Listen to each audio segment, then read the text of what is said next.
Good evening, I'm Ray Addison in the GB newsroom. Our top stories tonight. Protesters have gathered outside Downing Street and Scotland Yard demonstrating against the reported arrest of Tommy Robinson. His supporters say he was detained under anti-terror laws. Comes after a complaint was made after a film was allegedly shown at a central London rally yesterday in breach of a High Court order. Two men in their 20s have died after a two-seater light aeroplane crashed in a field in Thorganby near Selby. North Yorkshire Police received an emergency call just before 10 o'clock this morning. It's thought the victims are the pilot and his passenger. Their next of kin have been informed and an investigation is underway. Manchester's mayor is urging people not to rush to judgment following Thursday's incident at the airport there. Andy Burnham's comments follow the publication of new video obtained by Manchester Evening News, which appears to show a violent altercation in the lead-up to a suspect being kicked by a police officer. The constable involved is now under criminal investigation for assault. Mr Burnham says it's a complicated situation with two sides to it. Priti Patel has become the fifth MP to enter the Tory leadership race. The former Home Secretary saying that she can unite the party and turn it back into a, quote, winning machine. She joins James Cleverly, Robert Jenrick, Tom Tugendhat and Mel Stride, all running to replace Rishi Sunak. Nominations close tomorrow. The Foreign Secretary is condemning a rocket strike in the Israeli-controlled Golan Heights, which killed 12 people, including children. David Lammy said he's deeply concerned about the risk of further escalation and destabilisation. Israel has released this footage of air attacks being carried out against Hezbollah targets in Lebanon overnight. Water bosses who repeatedly allow sewage to be dumped illegally will face criminal charges under the new government plans.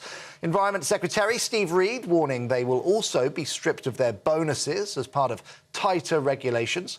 He also says customers will receive refunds if money earmarked for sewage system investment is not spent on that purpose. If water bosses keep pumping these levels of raw sewage into our waterways, they'll face criminal charges.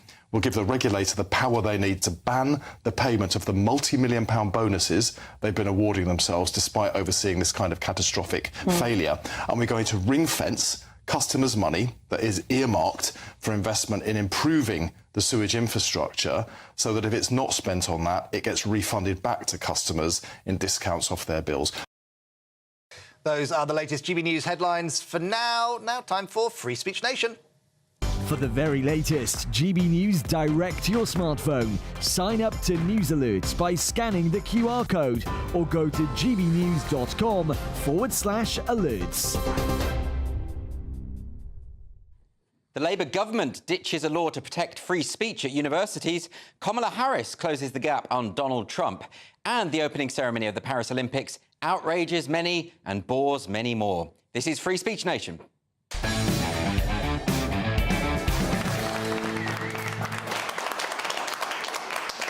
Welcome to Free Speech Nation with me, Andrew Doyle. This is the show where we take a look at culture, current affairs and politics. And, of course, we'll have the latest from those lovable culture warriors. We'll try and cover all the things they want to cancel, although we do only have 2 hours. Coming up on the show tonight, the Olympics are underway in Paris, but concerns are growing that women are being marginalised from their own sports. Author Joan Smith joins us to discuss that. Baroness Claire Fox will be here to discuss a blow to free speech as the government announces plans to potentially repeal the Higher Education Act. And Kamala Harris has hit the ground running in her first week as the likely Democrat nominee for president. We're going to be discussing her chances of beating Donald Trump with 2 great guests. And, of course, myself and my comedian panel will be answering questions from this rather lovely studio audience. My comedian guests this evening are Bruce Devlin and Leo Kearse. Leo, how are you? I'm good, thanks. How are you? You're very happy as ever. You're always so jolly, aren't you? Yeah, that's what everybody says about me on Twitter. No, I've seen some pretty dark stuff. Yeah. Go on, are you back on Twitter now? No, I'm still banned. Bruce got banned from Yes. Twitter. How did you get banned? For saying I would take a hammer to someone. Yeah, but... No, it was a joke. There was a winking emoji. It was all nuanced. You're a I mean, delivery man for a hammer company. That's exactly what it is. Well, actually, Bruce says the phrase you used is a common Scottish parlance, isn't it? It's a common Scottish phrase. Yeah, I'll what is take it? a hammer to you. Is that, Leo, a Scottish phrase? But in Twitter's defence, most Scottish parlance is about physical violence. It is, exactly. So it's difficult to tell. Anyway, we've got this audience here who have come inside, even though it's very sunny outside. I do appreciate that. Let's get some questions from them. We've got Paul. Why don't you start? From the introduction, should I understand then that you were all enjoying the family-friendly opening ceremony of the Olympics? Well, you know, I didn't watch much of it, Paul. Did you enjoy it? I've only seen snippets from Twitter X. Oh, nice. Rub yeah, it with in. the blue man and the sort of general degeneracy, really. Oh, blimey. Well, you've made your feelings clear on that. I mean, we saw, yes, the Smurf guy, the singing Smurf, and there were lots of drag queens sort of dancing around and things like that. But I watched about 10 minutes of it. I found it so tedious, so incredibly boring that I certainly wasn't outraged by it. I just thought it was really tedious. The image you're seeing on the screen at the moment is the one that's caused all the problem because it has been interpreted that the row of rather corpulent drag queens are somehow, connected to the Da Vinci's Last Supper. And I think you could read it that way. I'm not sure that it's necessarily that. It does look like it probably is. Leo, what do you make of all this? I mean, we'll look at the fat lass there. I mean, is it the Olympic Games or the Ozempic Games? Well, if it was, she'd lose. Yeah. The thing is, though, she's in the position where Jesus would be. Yeah. And, But that's not really accurate, is it? I want to see her pole vault. That's what I want to see. I think, the intro, it's supposed to show a nation's culture and it's supposed to, showcase the best and provide a sort of an inspiring thing before we see which country has got the fastest black people. And I think in this case it didn't. There was no French culture there. There was. Well, I have to disagree. Have you never seen Eurotrash? Yeah, well, I mean, it felt like watching Eurotrash again. It was weird, transgender Smurfs and stuff like that. But it was all this globalized sort of DEI. Everybody's got to be a drag queen. Everybody's got to be trans or obese or whatever it is, or sometimes all five. And it didn't. There's no Frenchness to it. It showed, if anything, it showed how this sort of global communism has erased any identity from nations. Bruce, I mean, there's been some intakes of breath here. Are you shocked by this commentary? No, I'm enjoying it. Is it not? I said that to you before because I can't pronounce it. Dionysus? Dionysus or Bacchus. So is it not meant to be something to do with someone who was Greek that liked to drink and something to eat and all that God kind of of wine stuff? and plenty. Yes, yes. Sounds like me if I was a drag queen. But no, I do think that's funny that the drag queens are obese. They're all obese. Like, why not just for the sake of diversity have a few skinnier people? Skinnier drag Okay, queens. I loved when you said corpulent. What? Because it made sense about Jennifer Saunders reference in Ab Fab. Oh, right, OK. From years ago. Well, there we go. I'm glad I could help out. Yeah, thank you. And there they are again. I mean, the thing is, I've seen a lot of people get very upset at this because they feel that their religion has been mocked. And I think, I think all religions should be open to mockery. On the other hand, it's the Olympic Games. It does feel a bit weird that that's the place where you do...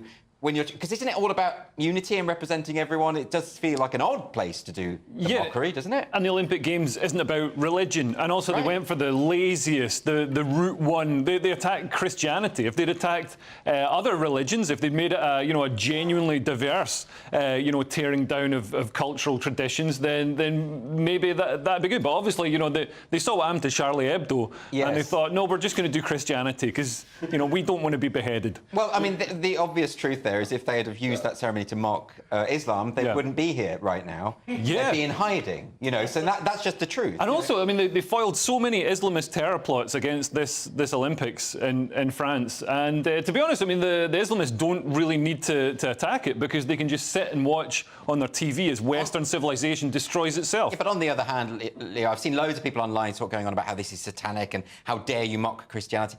Religion should be able to be mocked. Every religion should be able to be mocked, right? Yes. No. No, why is that? I don't know. I used to think, let's mock religion. Religion's stupid. But now I've seen what they've replaced religion with, and it's worse. I think go back to whatever we had in the old days. Well, I want to live burning heretics at the stake. Yes, when we had proper values and enforced them. Yeah, I'm not so sure about that. Don't you think everything? But do you take my point that it's a weird place? Like at a comedy club, mock whatever you want, but it's a weird place to do it at the Olympics. Yeah, I think the thing that a lot of people had said was it wasn't necessarily authentically French, and it didn't necessarily represent, you know, there was no Karl Lagerfeld, there was none of his cats she pet. No. There was nothing to do with haute couture. True. Celine was there, but she's Canadian. Well, she's French-Canadian. Yeah, but still a bit fraudulent. Oh, come on now, stop Why it. was Lady Gaga there? What's she got to do with France? I think she was just, I'm kind of over her. Oh, I think many people are. Yeah. But it's just strange that she wasn't even doing a French accent. She wasn't making any effort. She wasn't making any, she phoned it in. She was phoning it in, Yeah, exactly. she was phoning it in. She was like Lorraine Kelly. No effort.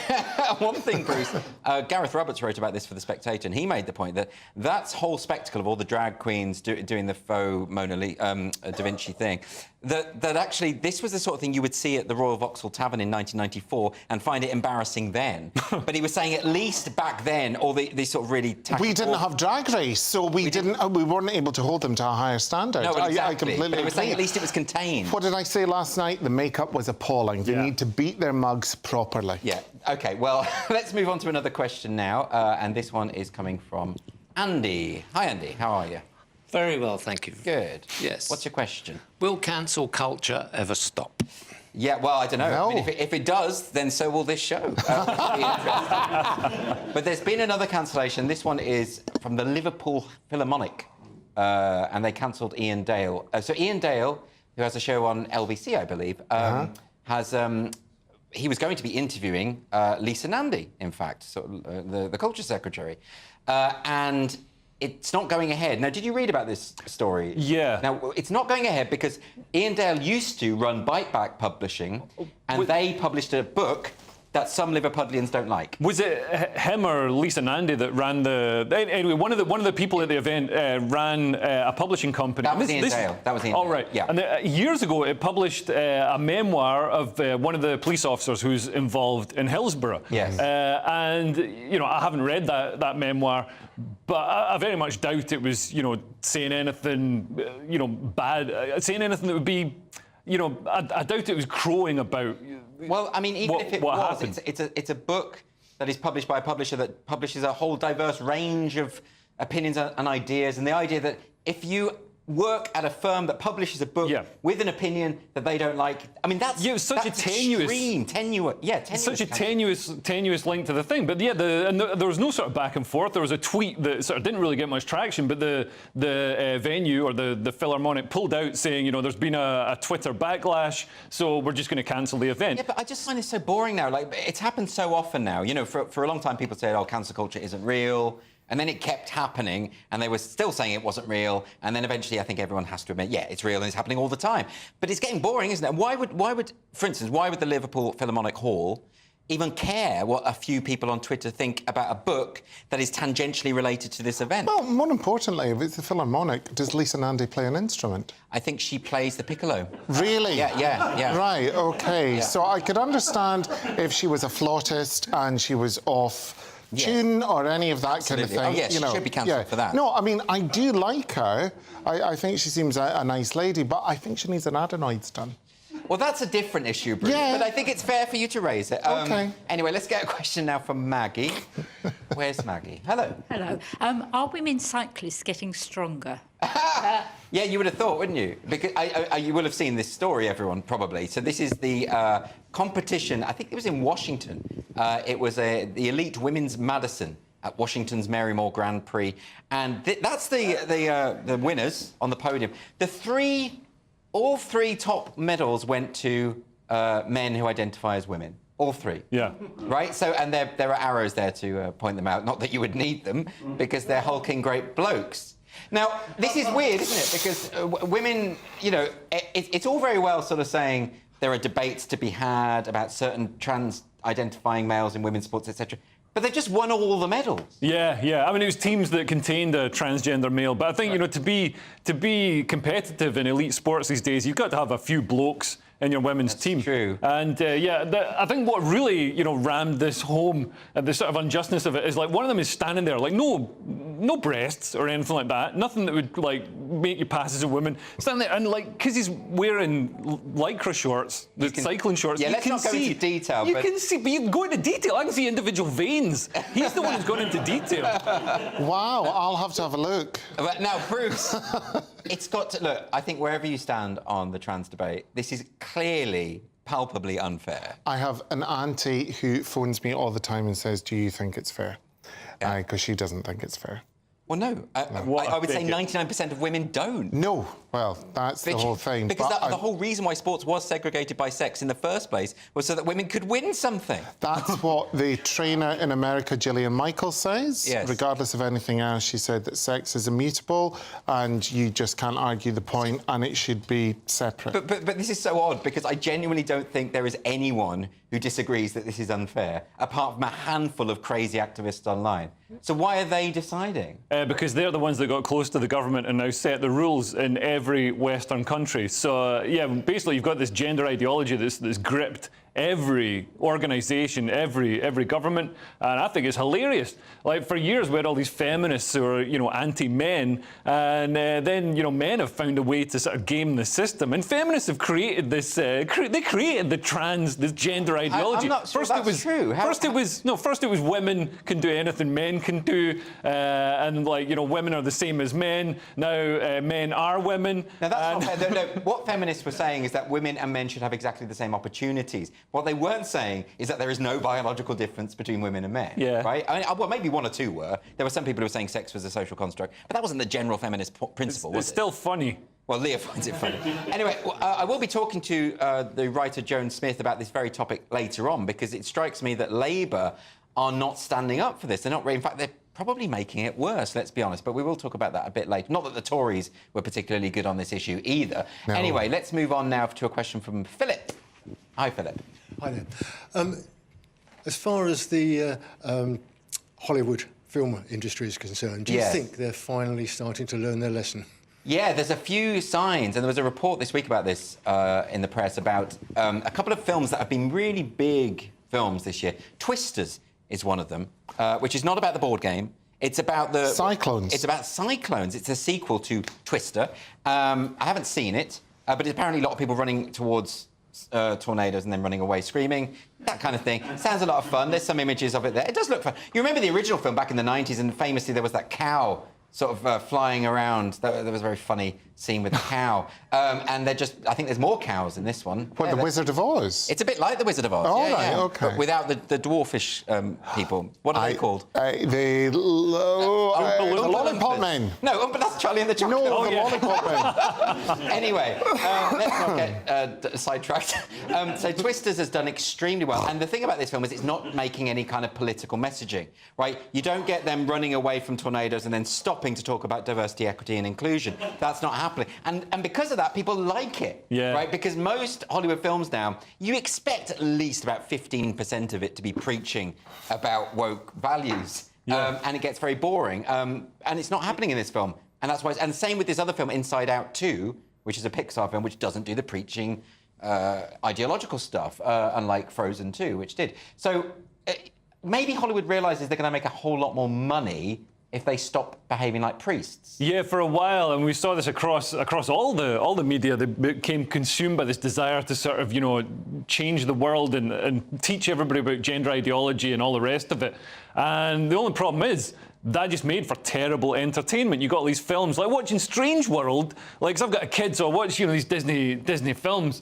And watching Strange World, there's a bit where they find the granddad of this kid, and the kid says, "Oh, I like this boy. There's a boy, and he likes another boy because he's gay or whatever." And the granddad's all like, "That is very good, and I really think that's a very good thing," and all this sort of stuff. And it's like so weird. You know what I mean? It's like they're just it's so clunkily just crowbarred in all the positive role models and acceptance and these moralising messages. And it's like you get enough of that at work. You work 40 hours a week or whatever. You get enough of that at work with the HR people, you know, giving you all these emails sent round, you know, telling you whatever week it is and stuff. And then, you know, you get off for the weekend. You want to watch something that's entertaining and forget about that stuff, and you still get it crammed down your throat. So obviously Disney wasn't making any money. It had all these films that totally flopped. It's lost a fortune. Lost an absolute fortune. So I think the old chief exec, Bob Iger, has stepped back in to try and turn it around. I mean, for me, it was that cartoon of Transformers when the robot announced its pronouns. That was the point where I thought, you know, toasters don't have pronouns. Yeah, no,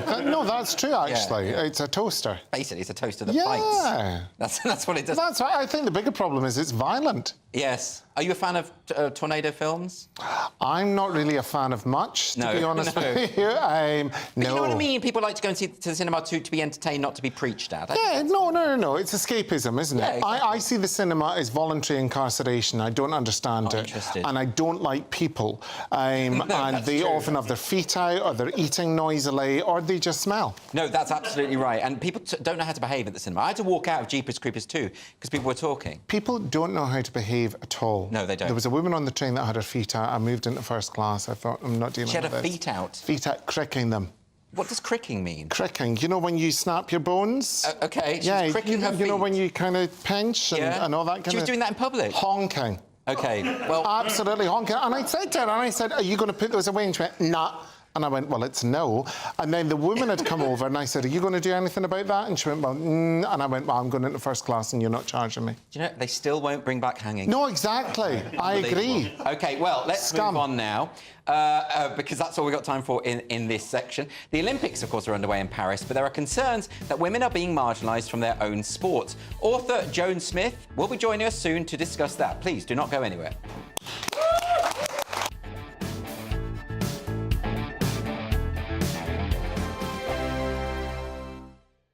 Sir Jacob Rees-Mogg's State of the Nation, Monday to Thursday from 8 p.m. Well, I'm joined now by royal biographer and former royal photographer, Ian Lloyd. Ian, hello, Jacob. Good evening. Good evening. Thank you for joining me. This is going to be great, isn't it? The opportunity to go around and see where the King comes onto the balcony from. Really interesting insight to how Buckingham Palace works. It's exciting. I went yesterday, there was a press preview, and the thing that struck me first of all is that if you're the King and or the late Queen and you're on the balcony, you can't see the Mall. I mean, we all see people coming down from the top, you know, thousands of people crowding in towards Buckingham Palace. They can't see it because of this great monument to Queen Victoria called the Queen Victoria Memorial, or they call it the wedding cake, but it blocks the view. So apparently the King has a TV in there. And the late Queen did as well. So what they do is they when they're waiting to come on, they're watching the TV to see how the crowd's getting nearer the palace. And the other thing that struck me is when we were on it looking down, is you can actually see individual faces in the crowd out there because we looked out, you know. So they do get a good view of what's happening directly underneath the palace, you know. So they can see individuals. So if there's a friendly face in the crowd, they can see that person and possibly even wave. But they can't see that enormous mass of people you get at the big events that goes back towards Admiralty Arch. The other thing I learned is there's a great historical link because the person that put the east wing on the palace, because it was originally 3 sides, and Queen Victoria had, of course, 9 children, so they had to build a 4th side for all the nurseries and things. Edward Blord was the architect, but the master builder was Thomas Cubitt. GBNews, the People's Channel. Hi there, I'm Michelle Dewberry, and I'm going to take a second to tell you all about my show, Dubes & Co. We start off with the issues of the day. We then bring in both sides of the arguments. We get rid of the disrespect. And then you throw me into the mix. And trust me, I'll tell it exactly how it is. And then, of course, the magic ingredient, you at home. We mix it all together, and what have we got? In my opinion, the best debate show in town. Monday to Friday, 6 till 7 on GB News, Britain's news channel.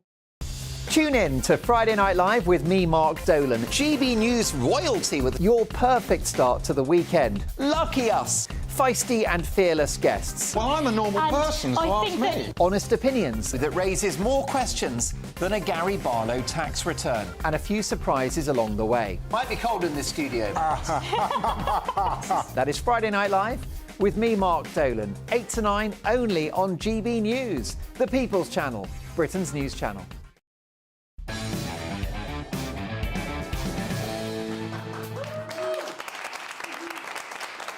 Welcome back to Free Speech Nation with me, Andrew Doyle. The Olympics are up and running, but meanwhile, concern continues to grow at the prospect of women being marginalised from their own sports. Culture Secretary Lisa Nandy said this week that there could be some circumstances where trans athletes compete against women. Nandy suggested that individual sporting bodies could decide their approach, and both the Football Association and the England and Wales Cricket Board, for example, currently allow trans-identifying athletes to compete in women's matches in certain situations, such as if they have low testosterone levels. So here to discuss this, I'm joined by the journalist and author Joan Smith. Welcome to the show. Joan, I want to ask you about this because Lisa Nandy claimed, not just a few weeks ago, that the era of culture wars is over.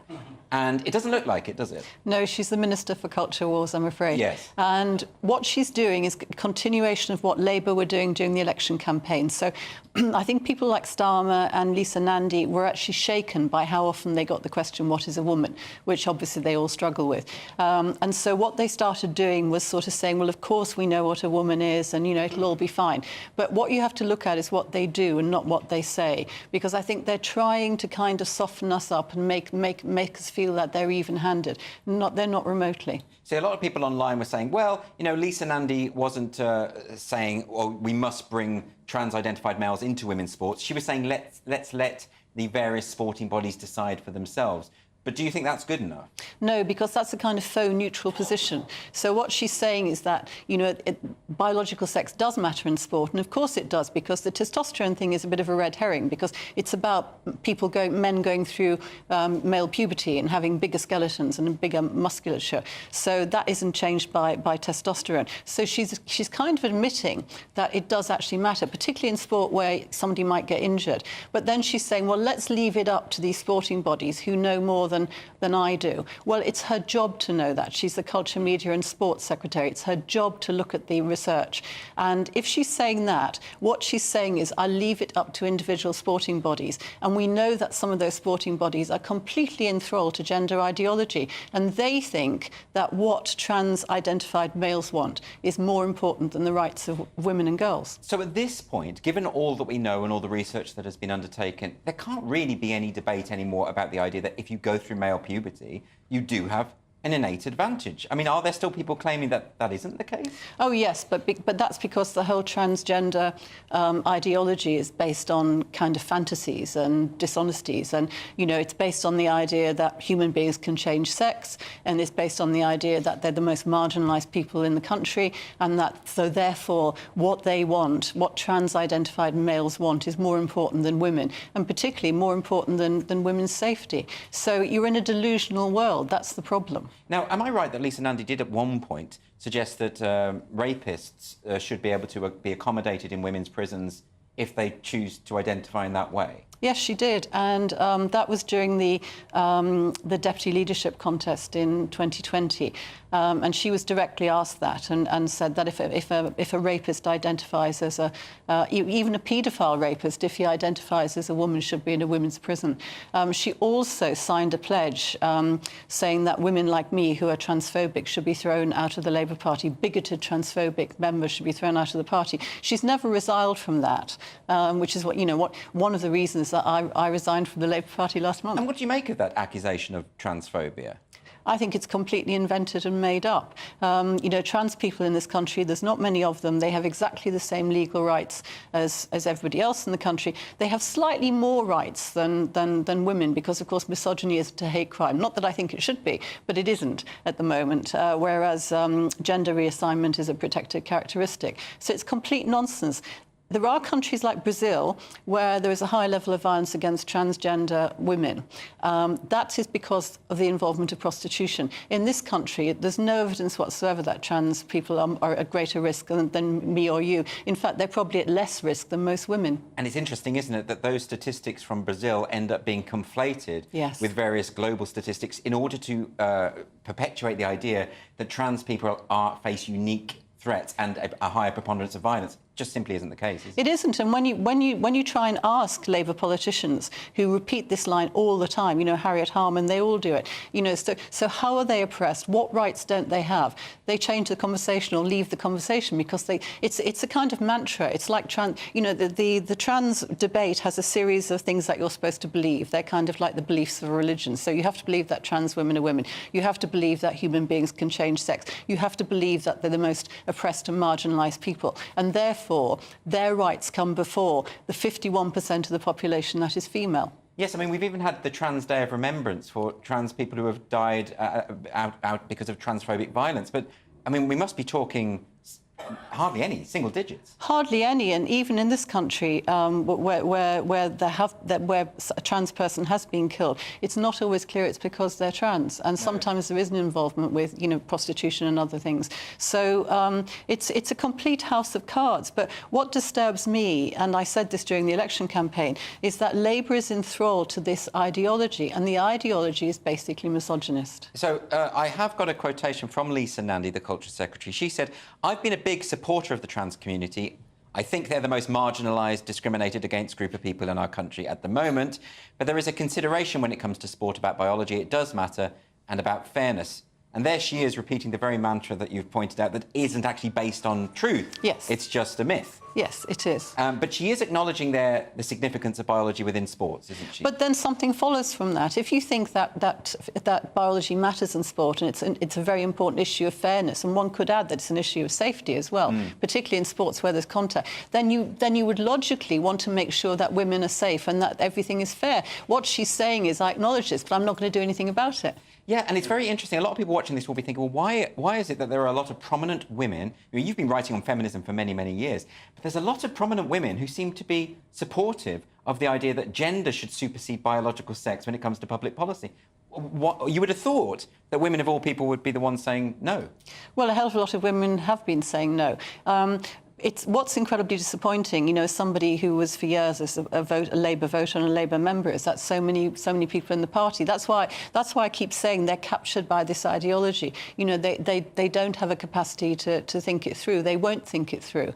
It's very like religious belief. It's like believing in transubstantiation. They don't want to actually be challenged about it. And that, as you say, is the problem. That if you outsource these decision-making things to the various sporting bodies, but they are captured by that belief system, then you're not going to get anywhere. But the truth is, isn't it, and you speak as someone who's come from the left, who's always voted Labour, isn't it particularly disappointing to see the Labour Party so enthralled to this ideology? And is there any way to override that from within? I know that we've heard from Wes Streeting, he's making some of the right sort of statements, isn't he? Do you think it's going to go away? Wes Streeting is an exception. I think it was really interesting to watch the leading members of the front bench squirming during the election in phone-ins because a woman would get through and say, well, what is a woman? And, you know, if Labour was serious about this, what they would do is update the 2010 Equality Act, and they would make it clear that references to sex in that act refer to biological sex, because it's been distorted by the demands of organisations like Stonewall, who've said, no, that includes gender identity. Gender identity doesn't exist. It's an airy-fairy notion. I mean, how can anybody know what somebody's gender identity is? So if Labour was serious about protecting women, that's what they would do. I think what they're doing is something that seems to me quite hypocritical, which is to say, oh, we've listened, and, you know, we are concerned about biological sex. But actually, if you look at their policies, they're in the same position they were before. Yes, Joan, and before you go, just quickly want to ask, you've got a book coming out in November. Can you just quickly tell us about that? Yes, I am actually I'm a classicist as well as a feminist, and I've always been fascinated by Roman history. And my book is about the first 5 Roman emperors, from Augustus to Nero, and it's called, Unfortunately, She Was an Infomaniac, A New History of Roman Women. Fascinating stuff. Please, I hope you'll come back onto the show nearer the time of publication to tell us all about that. That would be very interesting. I'd be delighted. Joan Smith, thank you very much indeed. Thank you. And there's lots more to come on Free Speech Nation this evening, including Baroness Claire Fox on the news that an important bit of free speech legislation is set to be repealed. But next, my panel are coming back to answer some more questions from this rather lovely studio audience, so don't go anywhere.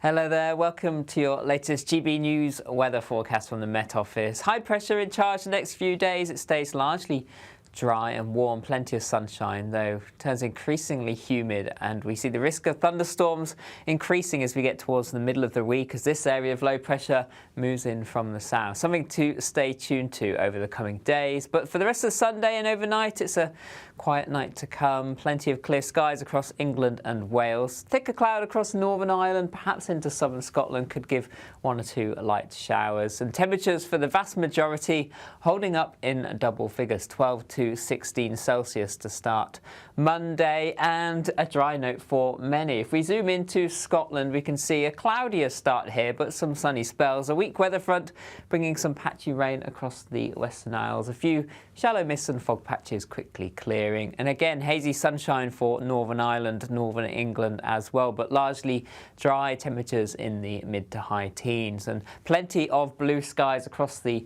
rest of England and Wales, and temperatures starting to rise quite quickly as we go through the day, particularly by the afternoon. Some strong summer sunshine developing, blue skies for the vast majority, isolated chance of a light shower across the borders region, otherwise most places dry. This weak weather front just slowly pushes into mainland Scotland, the far west there, but temperatures holding up, generally 21, 22 in the north to around 25 to 29 across parts of England and Wales, so feeling hot in that sunshine during the afternoon.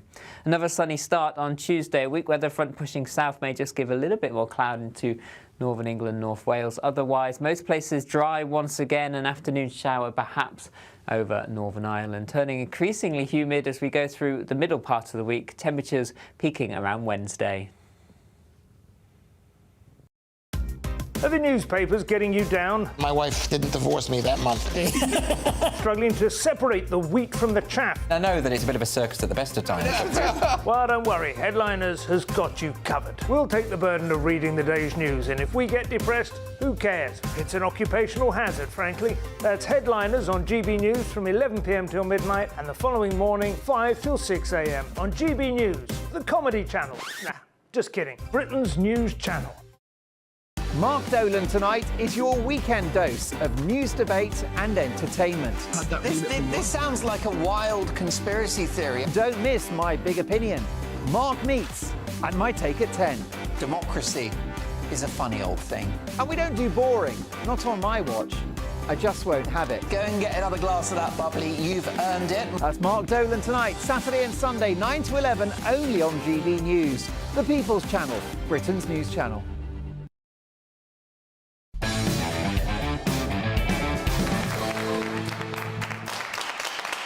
Welcome back to Free Speech Nation. So later in the show, I'm going to be turning agony uncle as usual with the help of my panel, Bruce Devlin and Leo Kearse, and we're going to help you to deal with your unfiltered dilemmas. So if you've got any personal problems whatsoever, please do message us at gbnews.com/yoursay, and we'll help you to deal with all of those issues and sort your lives out.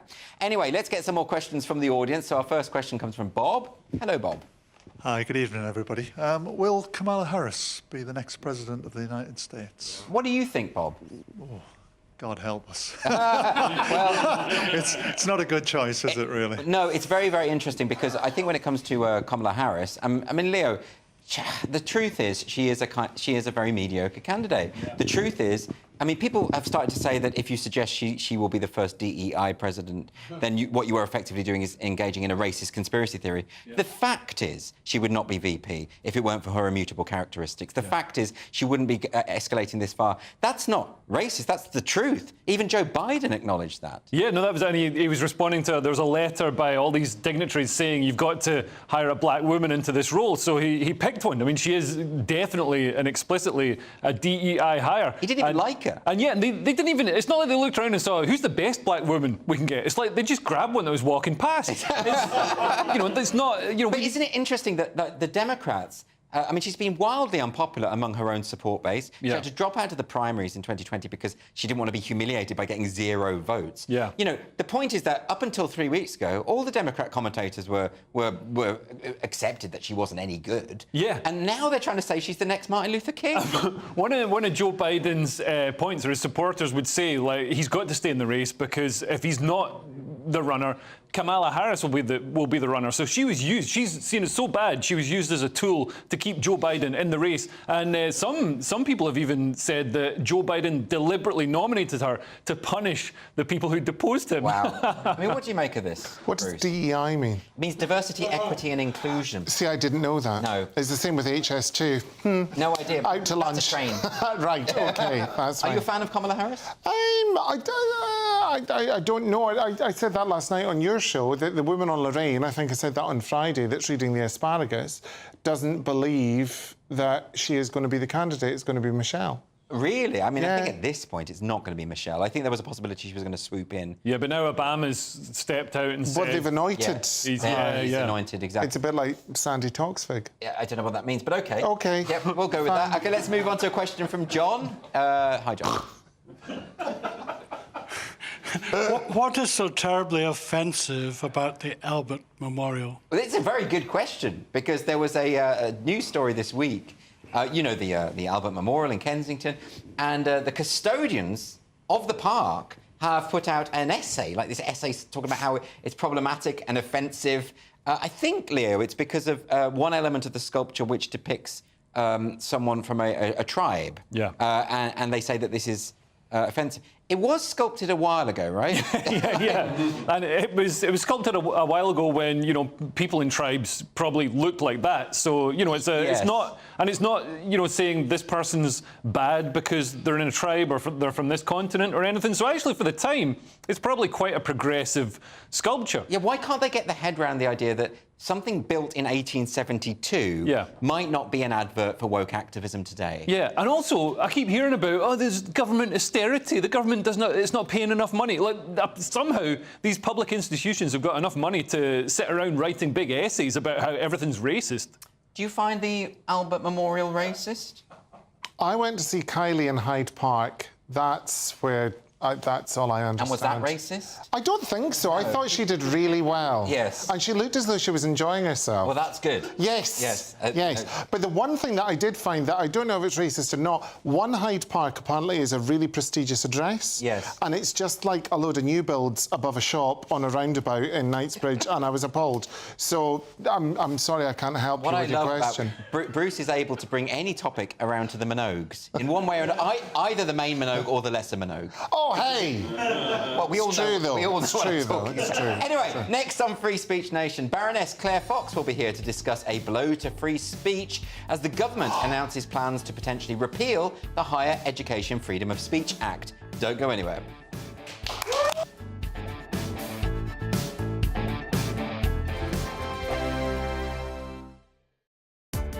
Welcome to State of the Nation, daily plunge into the stories shaping our country.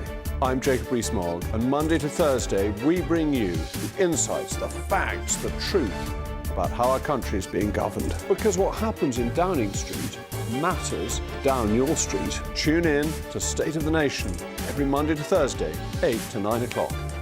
Only on GB News, the People's Channel, Britain's news channel. Britain's newsroom, weekday mornings from 9:30. Your mother's story is, if you don't mind me saying, quite tragic. It touched me when I was reading it this morning, Myra, because she has now passed away and she hasn't been here to see kind of justice served, has she? That's correct. She she died not knowing that she was correct, that Horizon was a flawed system. And Myra, when you saw, I don't know whether you saw much of Sir Ed Davey during the election campaign, going down water slides, bungee jumping and bouncing around on sort of inflatables. Knowing that he played such a significant role in that difficult period of time with your mum, how did you react to those images? I'm of the opinion that basically they're all as culpable as each other over all of the years. So I think basically every party had its failings. We knew Horizon was wrong, but nobody would believe us. Even the Postmasters Federation didn't help. They ended up speaking to my mother like she was a thief. Are you still angry? And what do you want to see from Sir Ed Davey today? Angry, yes, very angry.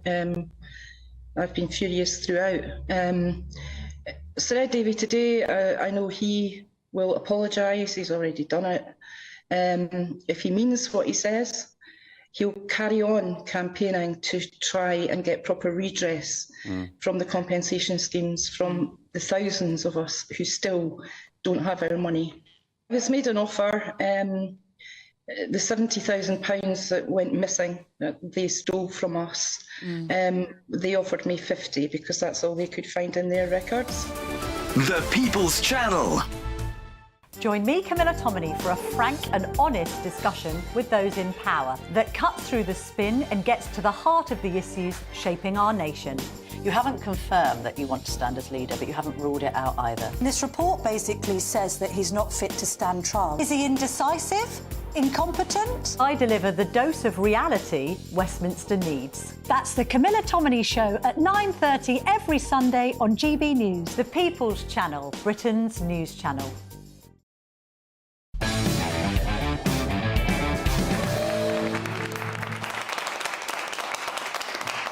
Welcome back to Free Speech Nation. Education Secretary Bridget Phillipson says the government is to stop further commencement of the Higher Education Freedom of Speech Act. The bill ensures that higher education providers and students' unions must protect freedom of speech and academic freedom and allows individuals to bring a legal case against their institution if it fails to protect their right to free speech. But Phillipson says Labour may repeal the bill, which was given royal assent in May last year. Baroness Claire Fox has been a huge advocate for the bill, and I'm delighted to say that she joins me now. Welcome to the show, Claire. I want to ask you about this because you've been obviously involved in the House of Lords, debating this bill endlessly, and it wasn't perfect, was it? But now it's just gone. Yeah, I mean, it was a bill which I felt was necessary but not adequate to fight for free speech on campus, because you do have to have a change of culture. But I think just having a piece of legislation that gave greater power to lecturers, students, people who've been cancelled who are external speakers, just to be able to say, no, the law says that you must give us free speech. That was a great boost for free speech activism. And the thing is, it was a done and dusted bill. I mean, we've gone through it. It was months of argument and debate. It was watered down. There was attempts at stopping it. There was amendments. All this went on and on and on. And eventually, with a great sigh of relief, last May, it got royal assent. And I can safely tell you, it never dawned on me that the Labour Party would cancel it. I mean, I was naive. You know, I just thought that they would accept it. They might not honour it entirely, but it didn't. This is a really duplicitous and cowardly act, because it was done via a memo, a communique, a written communique at the end of last week, when in fact Bridget Phillipson could have done it in the House of Commons at the dispatch box, but she didn't. You raise a very good point there. You know, this has just been snuck in just before Parliament goes into recess. It hasn't been announced in Parliament. There's no opportunity for people to argue about it. There's something quite ironic, isn't there, that, you know, this is actually about, this was about protecting free speech, but they don't want to have a debate about it. No, and honestly, when you actually read that communique, it's very worrying, because it's not even as though they're saying, we might repeal this bill, but the extended written explanation actually uses all of the language that we're familiar with, those of us who've ever been on the receiving end of cancel culture, because it says, oh, well, this particular bill, which would, after all, just enhance free speech rights, she said, would be very burdensome for the sector. That is, management don't like it. That's what she's saying. You know, the blob and all those NGOs and the HE, higher education activists and lobbyists, who actually are the people who have been doing a lot of the cancel culturing over a period of time, they'll find it burdensome. As though it's not burdensome if you're, I don't know, Professor Joe Phoenix, or one of the many people that you've had on your show over the years, lecturers, who the burdensome bit was that they were silenced for perfectly legitimate views on campus. So that's one problem. The second explanation that was given, which I really found disgraceful, was that she said, there are other priorities. Universities are having a tough time with their money. Let's help them out with that. And really, this legislation could mean that minority groups could be subject to hate speech. In other words, she's reinforcing the trend towards censoriousness that your programme has highlighted for years, and which the bill was meant to counter. She's saying, we can't have a free speech bill because otherwise we'll have all these hate speech types wandering around saying offensive things. And as you know, that's the way that you silence and chill discussion on campus. Yeah, I mean, it sounds very much almost as though, I'm not putting words into her mouth, but that she doesn't care about the fate of academics like Joe Phoenix or Kathleen Stock, who are driven out of their jobs and harassed by colleagues for having the wrong opinion, or feminists like Judy Bindel or Linda Bellos, who is no platformed. Surely even the Labour Party should be able to concede that academic freedom has to be the priority for any higher education institution. I think, actually, what it reveals, and it's something that very good interview you had with Joan Smith earlier about the Labour Party, is they have got no instinct for free speech. They don't really have a sort of a sense that freedom matters that much. It's a kind of third-order party. So, of course, Bridget Phillipson says, I believe in free speech and academic freedom, but, and it's a very big but. And one group that's really going to be affected by this, by the way, are students, because it's often done of, we're only doing this because there's a lot of vulnerable students who might be subject to harassment or hate speech. That's why we're looking at it again. It's not yet been repealed, by the way, but it sounds as though they're going to do that. But the thing is that if you talk to students, they will tell you that too often the atmosphere is one of huge self-censorship. You're frightened to say the wrong thing because you'll be ostracized. It's not a no platforming situation. It's more a climate of conformity and orthodoxy. And that's bad enough in society in general, and we are all upset about that. It's why Free Speech Nation has existed. It rings a bell that we know that we need free speech. But in an academic context, it's disastrous, because the point of universities are that you have free and open research, intellectual inquiry, you're seeking the truth. You need to be able to have dissenting views, people asking awkward questions. And for young people, in order to be able to become critical thinkers, they need to hear a wide variety of opinion, not just one, EDI, tick box, agreed set of approved opinions. That's what's really worrying. Isn't it strange that, the view that you are advocating there would have been the norm just 15, 20 years ago in higher education? Everyone would have accepted that part of the point is plurality of views, that people go there to discuss ideas. What do you think has gone wrong within the universities to such an extent that we even need legislation to protect what should be a given? Well, I think that there's a couple of things. I mean, one was when they brought in market forces into universities and turned the student into the customer rather than somebody who was going to learn. A lot of academics kind of lost power, and they spent a huge amount of time trying to keep students happy. And often that means keeping the most activist, loudmouth students happy. That's one thing that's happened. But also, actually, universities have been a place which is theorized around things like social theories, around critical race theory, or, a situation at the moment in which decolonizing everything counts. And so they've wrapped up a lot of the most aggressive trends that usually demand only one side gets a hearing. And if anyone fights back, that they're trying to exhibit their white privilege, all of those things that you're familiar with. That got given a kind of intellectual gloss on university campuses. So that's the other thing. And finally, the universities have all signed up to these charters, like the Stonewall Charter, or there's a wide variety of them, Athena Swan, a whole range of them, where you basically say, I prove that I am going to be an active anti-racist as an organisation to attract all these right-on students, and we promise that we'll be trans allies, that we'll be a particular type of anti-racist, and so on and so forth. Then this has been incredibly corrupting, because they brought on board a wide range of administrators and managers, almost as many of them as there are academics, who have basically turned university campuses into a place that has to fulfill the requirements of these third-party organisations, rather than genuine places of intellectual engagement and argument and so on and so forth. I was thinking when I was listening to you having that conversation with Joan Smith, if you tried to have that on a university campus now, some administrator would say that you'd breached every rule of, equity, diversity and inclusion. But imagine if you had that conversation on a university campus and students heard it. They might learn something. They might not agree with what Joan said. They might disagree with the questions you asked, but they could join in the debate and discussion and think about it. And that's what education should be about. And it's what we try and do at the Academy of Ideas with the events we organise. But sadly, academics have been spineless in the face, especially academic management, spineless in the face of some of these trends, have looked the other way, and now look what's happened. And then, by the way, we should just finish off by noting we should never be dependent on the law. I mean, if there's one lesson I've learned from this piece of legislation being torn up so easily, is that we want changes in the law that are progressive, of course.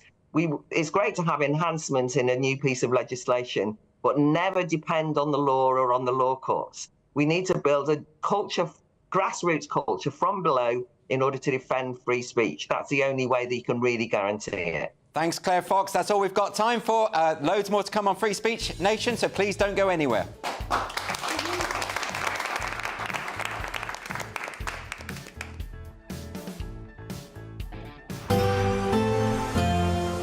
A brighter outlook with Box Solar, sponsors of weather on GB News. Hello there, welcome to your latest GB News weather forecast from the Met Office. High pressure in charge the next few days. It stays largely dry and warm, plenty of sunshine, though turns increasingly humid, and we see the risk of thunderstorms increasing as we get towards the middle of the week as this area of low pressure moves in from the south. Something to stay tuned to over the coming days. But for the rest of Sunday and overnight, it's a quiet night to come. Plenty of clear skies across England and Wales. Thicker cloud across Northern Ireland, perhaps into southern Scotland, could give 1 or 2 light showers. And temperatures for the vast majority holding up in double figures, 12 to 16 Celsius to start Monday, and a dry note for many. If we zoom into Scotland, we can see a cloudier start here, but some sunny spells. A weak weather front bringing some patchy rain across the Western Isles. A few shallow mists and fog patches quickly clearing. And again, hazy sunshine for Northern Ireland, Northern England as well, but largely dry, temperatures in the mid to high teens. And plenty of blue skies across the rest of England and Wales, and temperatures starting to rise quite quickly as we go through the day, particularly by the afternoon. Some strong summer sunshine developing, blue skies for the vast majority, isolated chance of a light shower across the borders region, otherwise most places dry. This weak weather front just slowly pushes into mainland Scotland, the far west there, but temperatures holding up, generally 21, 22 in the north to around 25 to 29 across parts of England and Wales, so feeling hot in that sunshine during the afternoon. Another sunny start on Tuesday. A weak weather front pushing south may just give a little bit more cloud into Northern England, North Wales. Otherwise, most places dry once again, an afternoon shower perhaps over Northern Ireland. Turning increasingly humid as we go through the middle part of the week, temperatures peaking around Wednesday. That warm feeling inside from Boxed Boilers, sponsors of weather on GB News. You really could become the next big Great British Giveaway winner with your chance to win £30,000 in tax-free cash to spend on anything you like. Listen to what some of our previous winners have to say about winning big with us. On the day that I got the money in the bank account, everything just seemed a lot sunnier. But I do have something to spend it on. Just go for it. It's an absolute must. Thank you, GB News. Amazing feeling to win. For another chance to win £30,000 in tax-free cash, text cash to 63232. Text costs £2 plus 1 standard network rate message. You can enter online at gbnews.com/win. Entries cost £2 or post your name and number to GB07 PO Box 8690 Derby DE1 9TT. UK only. Entrance must be 18 or over. Lines close at 5 p.m. on the 30th of August. Please check the closing time if listening or watching on demand. Good luck. GB News Breakfast. Every day from 6 a.m. It was also announced that the Prince of Wales is set to star in a new 2-part documentary on ITV covering his mission to try and eradicate homelessness. Well, let's talk about this and much, much more with Angela Levin, royal biographer, who joins us in the studio. I'm glad to hear that this documentary's been made, Angela, because I worried that he made this big announcement about homelessness and I thought, goodness me, here is somebody who could maybe do something about this. And then it's all seemed to have gone quiet. He's been very busy with it, actually. He's gone all over the country to see different areas and how they have been, and to try and change people's attitude to homelessness, that they're people who need help and want to get back into a normal life, and he's there to do it. I mean, we mustn't forget that in, I think it was 2009, he slept out in the street to see for himself what it was like. And he also helps people who are selling the magazine. Big Issue, no? Yes, The Big Issue. And he's worked all day long with the same man twice now. So I think he was actually just covering the basic about what it was like for him and how he can now help other people. He and Catherine are putting £3 million straight away into that, and it's going to Where be... does that money come from? Their own foundation, you know. Oh, yeah. Yeah, so they're not taking it from our tax or anybody else's, you know. And there will be a lot more. And he's been getting the money to do this. And I think he wants to do this so badly because of his mother. You know, she took them to see people who were homeless. GB News, the People's Channel.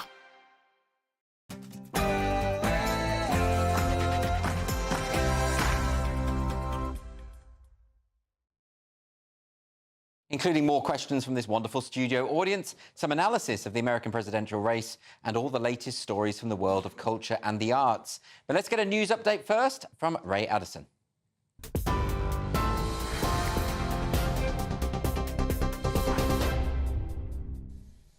Cheers, guys. Top stories tonight. Protesters gathered outside Downing Street and Scotland Yard earlier, demonstrating against the reported arrest of Tommy Robinson. His supporters say he was detained under anti-terror laws. Comes after a complaint was made after a film was allegedly shown at a central London rally yesterday in breach of a High Court order. 2 men in their 20s have died after a 2-seater light aeroplane crashed in a field in Thorganby near Selby. North Yorkshire Police received an emergency call just before 10 this morning. It's thought the victims are the pilot and his passenger. Their next of kin have been informed, and an investigation is now underway. Manchester's mayor is urging people not to rush to judgment following Thursday's incident at the airport there. Andy Burnham's comments follow the publication of new video obtained by Manchester Evening News, which appears to show a violent altercation in the lead-up to a suspect being kicked by a police officer. That constable is now under criminal investigation for assault. Mr Burnham says it's a complicated situation with 2 sides to it. Priti Patel has become the 5th MP to enter the Tory leadership race. Former Home Secretary says she can unite the party, turn it back into a, quote, winning machine. She joins James Cleverly, Robert Jenrick, Tom Tugendhat and Mel Stride running to replace Rishi Sunak. Nominations close tomorrow. The Foreign Secretary is condemning a rocket strike in the Israeli-controlled Golan Heights, which killed 12 people, including children. David Lammy says he's deeply concerned about the risk of further escalation and destabilisation there. Israel's released this footage of air attacks being carried out against Hezbollah targets in Lebanon overnight. Water bosses who repeatedly allow sewage to be dumped illegally will face criminal charges now under new government plans. Environment Secretary Steve Reed is warning they'll also be stripped of their bonuses as part of tighter regulations. He says customers will also receive refunds if money earmarked for sewage system investment isn't spent on that. If water bosses keep pumping these levels of raw sewage into our waterways, they'll face criminal charges. We'll give the regulator the power they need to ban the payment of the multi-million-pound bonuses they've been awarding themselves despite overseeing this kind of catastrophic failure. And we're going to ring-fence customers' money that is earmarked for investment in improving the sewage infrastructure so that if it's not spent on that, it gets refunded back to customers in discounts off their bills. Right, those are the latest GB News headlines for now. Back to Free Speech Nation. For the very latest GB News direct to your smartphone, sign up to News Alerts by scanning the QR code or go to gbnews.com/alerts.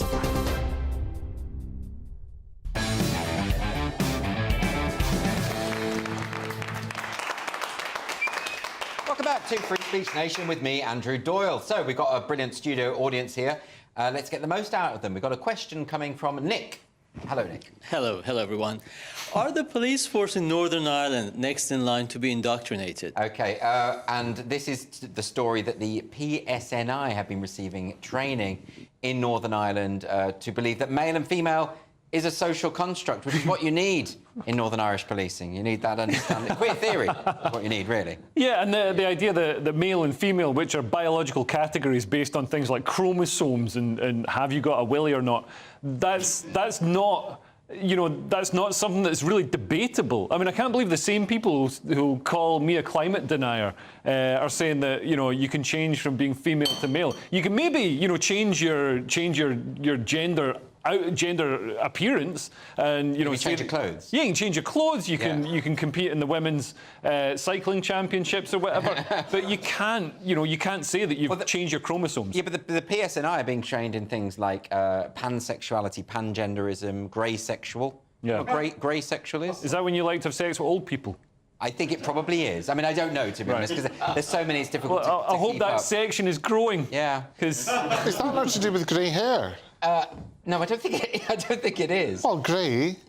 Yeah, but you're being very literal-minded there. I think it's... Oh, I'm sorry. I wish I was never booked. Well, you said it. Listen, Bruce, what do you make of this? What do you make of this? The police... Why are they being trained? It's got nothing to do with the police. Just train them how to restrain people. Yes. You know, in a head... Cuff them. And cuff them. Yeah, exactly. Get them in the cells. If they've been bad, I don't care who they claim to be, take away their tatoes and get them in the prison. So that's what they need. I mean, it just seems odd that the police, of all people... Well, yeah, and talking to friends who are in the police, in the Met Police, they say morale's at an all-time low, and there's so much of a sort of focus on DEI targets and all this like wishy-washy woke stuff. Yes. That, you know, they're sort of the force is going to lose its ability to actually do the sort of core competence stuff, which is jumping on nasty people and putting them in the back of a van. Yeah, well, we did get a statement from the PSNI. They said officers and staff from Police Service of Northern Ireland's Public Protection Branch, along with colleagues from Assist NI, received training from Cara Friend in April 2023. The training was to build LGBTQIA+ awareness around inclusivity, equality and respect in the workplace and in interactions with the public. This recognised course would form part of officers and staff's continuing personal development. So that will solve all of those crimes, won't it? Anyway, our next question comes from Solomon. Solomon, hello. Hi, everyone. My question on tonight's show is the organisation Just Stop Oil starting to rise above the law in some particular circumstances? Oh. Well, you know, Solomon, don't you, that a number of them have been sentenced to prison, you know, and then, of course, this week, those really posh girls, you know, the ones who threw the soup over the Van Gogh sunflowers, they've been found guilty. They've been told to expect prison time. Good. Is that fair? I know you're not... No. You take quite a hard line on this. No. It's one of the things that I am passionate about. I had to laugh at, and funnily enough, because as you know, I'm friendly with Cressida that does this show and Headliners, and there was Cressida's mother from Just Stop Oil that said, it's dreadful, she won't be able to go to her brother's wedding. And I thought, well, that's good, because she won't disrupt it with one of her silly moods, petulant little boot, and, oh, this is terrible, and this is outrageous. And it's like, I won't say the word, biatch daughter broke the law. Deal with it, sister. Like, seriously. Yeah, she's going to wedding chucking soup at the bride. But exactly, that's the whole thing. And then what I thought was, you better be going to visit her in the clink on foot and not in a car. Because that's what Cressida would have wanted. And I really hope Cressida's getting a hard time in prison. I do. And why do they all have these very extremely posh names like Cressida? Like Titania. Yeah. Like, well, you know, they do, though, don't they? It's because they're all extremely posh. Oh, is that? Is it? Yeah. That is the reason. I think, you know, for a while now, for years, they've thought that because of their extreme poshness and whiteness, they've risen above the criminal justice system. Yes. There's no way they could be sent to jail because the judge plays golf with daddy. So they're now realising that doesn't always work. But this is the thing that's been sort of surprising me about all of this stuff. Whenever these activists start vandalising great works of art, everyone just lets them do it. and then there's no police there, and it looks like they get away with it. Well, it looks like now they don't get away with it. Well, the police are in Northern Ireland. Yeah, that's exactly. the problem. They're finding out about pansexuality. Yes, panscouters. Yes, exactly. So maybe they need to get their priorities in order. But yeah, I mean, look, if you break the law, then you should go to prison, right? Yeah. I mean, it is that simple. I think a lot of people should just go to prison. Yeah, just anyway. Yeah, no, absolutely. I've seen people on the street that are a disgrace. Absolutely. OK, well, let's move on. Get some more questions. We've got a question from Paul. Where's Paul? Oh, there you are, Paul. Hello. I am here. Just a nice uncontroversial one to top off is from Manchester Airport, what learning lessons are we to take from that? Yeah, well, because the original footage of... You're talking about the guys who started attacking police officers, and then a police officer kicked the guy's head after he had been restrained. But, of course, now there's been further footage released to show that they were really incredibly violent. But I think ultimately, I know, Leo, you won't agree with me on this. I think... Yeah, you're wrong. Yeah, but let me just make my point first. And also the guy wasn't restrained. He'd been tased, but he wasn't restrained. I think ultimately the police, even in the case of extreme violent acts, they have to restrain them, but I think they shouldn't be assaulting them. But these were armed police, and there were signs that the men that they were dealing with, you can see even after he's been tased, the suspect's arm comes across as if it's, I don't know if it's an automatic response or an accident or whatever, but it came across to sort of go towards the policeman's weapon. So I can understand the police thinking, what's the quickest and best way? We've got a group of people here who are causing all sorts of violence. Yes. What's the quickest and best way to subdue them? I mean, my view of this is that, of course, I will defer to the judgment of whatever investigation there is, because I don't know the full circumstances. None of us really do. My worry is that we watch this footage and think that we have a handle on what went on, and we don't necessarily. I do. But I also, well, I know you know everything, Leo. But I think it's quite disturbing to see that kind of violence in an airport anyway. In some countries, they would have been shot. Yeah, no, absolutely. Absolutely. I mean, they're very lucky that this happened in Britain, where we've got the most touchy-feely kid gloves cops who will check your pronouns before they do anything. Yeah, and it's interesting that there's been protests now trying to turn this into an issue of race. Yeah. And it absolutely isn't. It's about, if you're going to punch police officers in the face, you should probably face consequences, although, as I say, I don't think police violence is ever justified. Well, there was a BLM protest in Manchester blocking trams and stuff, but I think there was a bit of miscommunication because the guys weren't black, but they were brothers. So I think they might have heard that they were brothers, thought that whoever was telling them was using 70s vernacular, and so they got the BLM placards out. What do you make of this, Bruce? I mean, the footage is very disturbing, isn't it? Yeah, do you think they needed to kick him in the face? Well, this is the point. There's going to be an investigation. No, I know. But imagine if the guy had grabbed the gun, or if something had happened and, people had died. People would be like, why didn't you kick him in the head? He's already broken this policewoman's nose. Why didn't you kick him in the head? I just would have thought, as opposed to using a foot, he could have used a truncheon. but because that's their thing, isn't it? That's... Well, they'd already tasered the guy, hadn't they? Yeah. I think ultimately we just don't know, do we? We don't know what's... But, it's disturbing stuff. Anyway, now, look, we've got another question. This has come in from our Twitter account. This came in from Lucy. Lucy says, is toss a milkshake at Farage game a harmless bit of fun?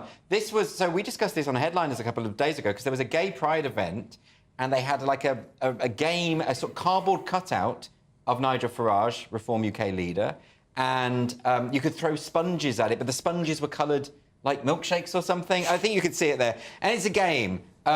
Now, look, lots of other people have said that this is inciting violence. Leo, I think that's going a bit far. Yeah, I mean, this seems like a bit of fun, and also there's a tradition of this. We have stocks, guys that we burn, like guys as in not like men, but.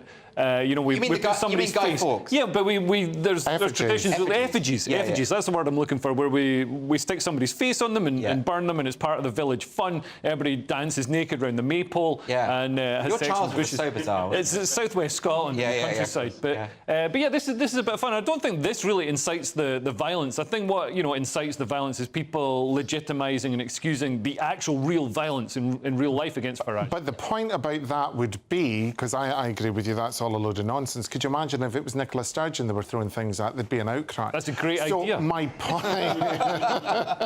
it would just be one camper van. But my point would be, and it was the same with the Trump thing. Yes. It's like you can't be pro-gun violence against one person, but not if you see what I mean. Yeah, well, I mean, I think there's a point to be made that obviously when you're throwing milkshakes at politicians or anything at politicians, that is illegal. Like, that should not be encouraged. That's assault. And lots of people have excused it. Weird commentators on the left have said it's fine because it's just milkshake. It's not fine. Yeah. It's absolutely unacceptable. But this is a cardboard cutout at some gay fete. It's at a pride parade. A gay fete? Well, it's a gay... Yeah. It's a What's your gay fete? Very good question. Probably dying alone, I would have thought. But this is. I think this is. No, it's a fete. It's like No, I know. I'm not that tombola. stupid. Yes, I'm fully comprehensive. Okay, Thank you. Sorry. Finally, Leo, you wanted to say? Oh, just the it's a gay fete. So they've got a tradition there of milky fluids being thrown at somebody's face. I'm really glad that I asked Leo that question. We've got another question. This is from Nick. Nick. Hi again. Do you think the Liberal Democrats have a woman problem? Okay, this is the Liberal Democrats who have admitted that they discriminated against Natalie Bird, who was barred from standing as an MP. And get this, it was because she wore a T-shirt saying "woman, adult, human, female," and she got suspended for that because the Liberal Democrats don't like the idea of the dictionary. It's offensive to them because they say Lib Dems rather than Liberal Democrats. They don't like literacy. But one of these things, that, like saying like a woman is an adult human female, is become, even though it's a sort of obvious statement, it's become this sort of, they say it's a code word for far-right bigotry. It's like when the phrase "it's okay to be white," which should be uncontroversial, but apparently is an extremely far-right and evil thing to say. But the thing with the Liberal Democrats is they have, is it Layla whoever? Yes. That is, I think she has been convicted for assaulting her boyfriend at a party conference a while ago. So they're objecting to a T-shirt, but they have someone that's one of their party that's battered her ex-husband because she's now with a woman. Yes, but nothing can be worse than wearing a T-shirt with a dictionary definition on it. It depends on what colour. Of the T-shirt? Yes. Absolutely, yeah. And the fabric. It's all about style. And also, Liberal Democrat men are easy to batter. So. OK. Let's move on to a question from John. John, hi. Is it possible for someone to identify as a bus? Yes. John, do you identify as a bus? No, I thought of maybe identifying as a tree or a snail or something. A snail? Very we have the best audience. But I don't know what the pronouns are for those. For the snails? Z, them. No, well, I think they are a hermaphroditic. Look, let's not get into snails. But this is an interesting question because, no, there isn't a way to verify this, but there was a tweet that went a bit viral. It's a Twitter user who claimed that they managed to escape a fine for driving in the bus lane by writing to the council, and they posted screenshots of this. They wrote to the council saying, "I'm a gender-neutral individual and I've been identifying as a bus," specifically a red double-decker bus since 2020. And then we've got a screenshot of the response from the council saying the penalty charge notice has been rescinded because they do, in fact, identify as a bus. Now, I posted this saying, I can't tell whether this is a joke or not because I can't. And the person who wrote it responded straight away saying, it's definitely true. I want to believe them. I think this is brilliant. What do you think? I mean, if this is a loophole, because I can imagine councils, they have all this gender training, the LGBTQIA plus training, so they'll be terrified of doing anything that could offend the bus identifying community. So they could just waive it. Maybe this is what we should all start doing. Yeah, because I got done for driving in a bus lane, which I didn't even know I had, because it wasn't clearly marked. But if I'd have known, I could just say, well, I am a bus. I think that's brilliant. Honestly, I think this should be, I identify as the back of a bus because I've rediscovered sourdough and I'm a wee bit bloated just now. So I completely get it. But if you've been let off with that, that is fantastic. I mean, I hope it's true. Yeah. Yeah, I really do. Anyway, let's move on. Next up on Free Speech Nation, we're going to be discussing some cultural topics which have made the news this week, including the famous Constable painting, which has become the latest target of our friends, the social justice warriors. Please don't go anywhere.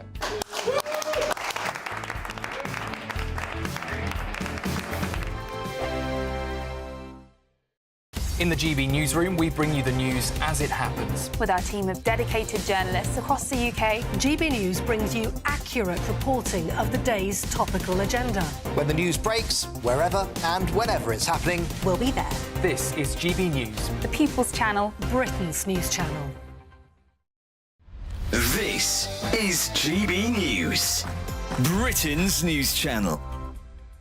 When you think of the latest culinary trends, it might not be prawn cocktail, toad in the hole, or a jam roly-poly that springs to mind. But it's not for Gen Z or Gen Z TikTokers who are determined to make a comeback for these British classics. Now, 2/3 of Gen Z now rely on TikTok for cooking ideas. So is it time for the revival of the best of British dishes? Restaurant critic William Sitwell, good to see you this morning. For us, these things never went out of style. They've always been eating the prawn cocktail, the toad in the hole, the cottage pies. It's the best kind of food.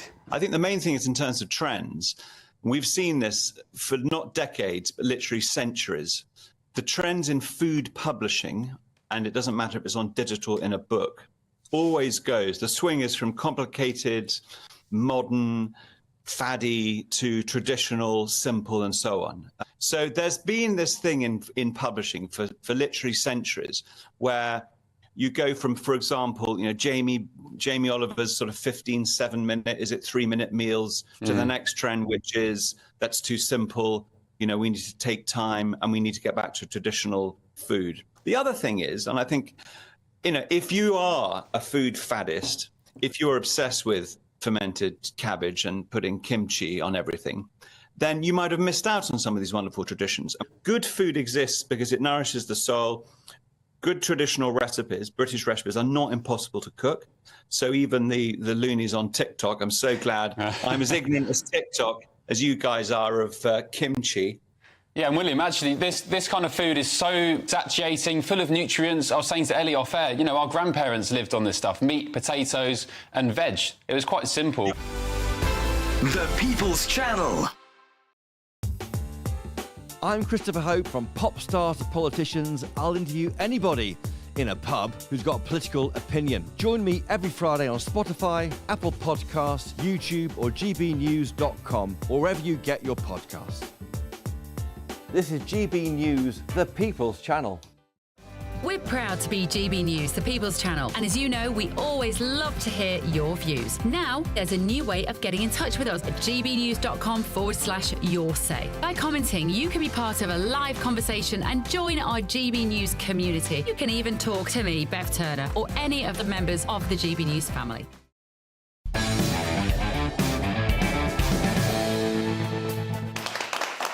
Welcome back to Free Speech Nation. So we're going to have a look now at some of the stories from the world of culture and the arts. And we're going to start with the news that John Constable's famous painting, The Haywain, will be presented as a so-called contested landscape in an upcoming National Gallery exhibition. This is the Discover Constable and the Haywain exhibition, which opens this autumn. It's going to focus on the social problems of rural Britain in the 19th century, which were apparently left out of Constable's paintings. Now, here to discuss this and much more, we have the historian and broadcaster David Oldroyd-Bolt. Welcome to the show. I would expect a round of applause, but, that's really optional. David, now look, obviously, certain forms of art are political, inherently political. It seems strange to me to identify the things that Constable could have put into this painting but didn't, almost to suggest that he had a kind of responsibility to be an activist. Well, I think this is because these third-rate intellectual mediocrities who now run the National Gallery see everything through the prism of politics rather than art. Yes. If they wanted to see political art of the Georgian period, they could go look at, for instance, Gin Alley. They could look at William Blake. They could look at any number of the polemicists and cartoonists who did that sort of thing, rather than picking on Constable, a man who painted landscapes which were designed to show off the colour of the landscape in as great a reality as possible. It was nothing to do with politics. I just find it so baffling. I mean, there was a Hogarth exhibition at some point where they put lots of plaques up apologising for the various attitudes that might be represented within it, so you can't win. Even when they choose a political artist. Well, that's because, as I say, these people are really very, very dim. They're only in this job because they are entirely political and because they are playing, as it were, the woke game. It's tedious. It has nothing to do with art scholarship. It has nothing at all to do with the furthering of understanding of, say, early 19th century landscape portrait painting. Yes. It is an entirely confected way of going about it. They did the same thing earlier in the year and last year with Manet and Degas. And, of course, this is at the National Gallery. Yes. And at Tate Britain, the entire gallery has been rehung and recontextualised yes. In an entirely political way with no thought for decent art scholarship. And it's very strange, isn't it? Because it's one thing to sort of identify elements of an artwork from the past that we would now find unacceptable or offensive. Yes. I mean, that in itself is quite fatuous, frankly. But there's one thing to do that, and then to say this painting didn't represent this element. It left this out. It omitted important discussions that he should have had. Maybe Constable wasn't interested in that kind of thing. Well, there is a particularly idiotic quote from Dr. Mary McMahon, the curator of the National Gallery, saying that Constable would have been aware of the work of people on the land, but he wouldn't have taken part of it in it himself. And I'm sure that Dr. McMahon is perfectly aware of the work of bin men, but she's never done it herself. It doesn't...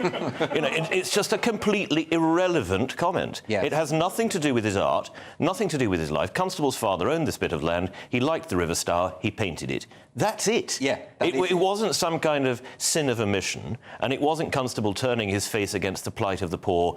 She mentions the Corn Laws. I'm sure that it had nothing in Constable's mind was anything remotely touched by thoughts of the Corn Laws when he sat down and painted a really rather nice landscape. Absolutely. I mean, if he wanted to address political issues, he would have done so. Yes, quite. He was a quite educated and decent man. I'm sure if that had been necessary, he would have done so. So, just on a broader point before we move on, this is everywhere now in the arts, and particularly amongst the custodians of the arts, the curators, those kinds of people.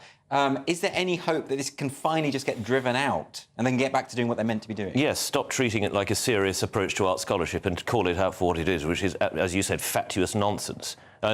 Stop, and this, I think, is a broader point in culture and in politics, stop treating people who are acting in bad faith as though they're not doing that. Treat them with the contempt and the derision they deserve, and hopefully they will go off and find birth in other woker countries. Well, you've definitely done that tonight, not minced your words. David, what else did you want to talk about tonight? Well, I want to talk about something which, personally, is very exciting. Yesterday was the centenary of the death of the Italian-German composer-pianist Ferruccio Busoni, and on the 5th of August, that's to say a week tomorrow, his piano concerto will be given only the second performance at the Proms, and this one, I think, hasn't happened since 1988.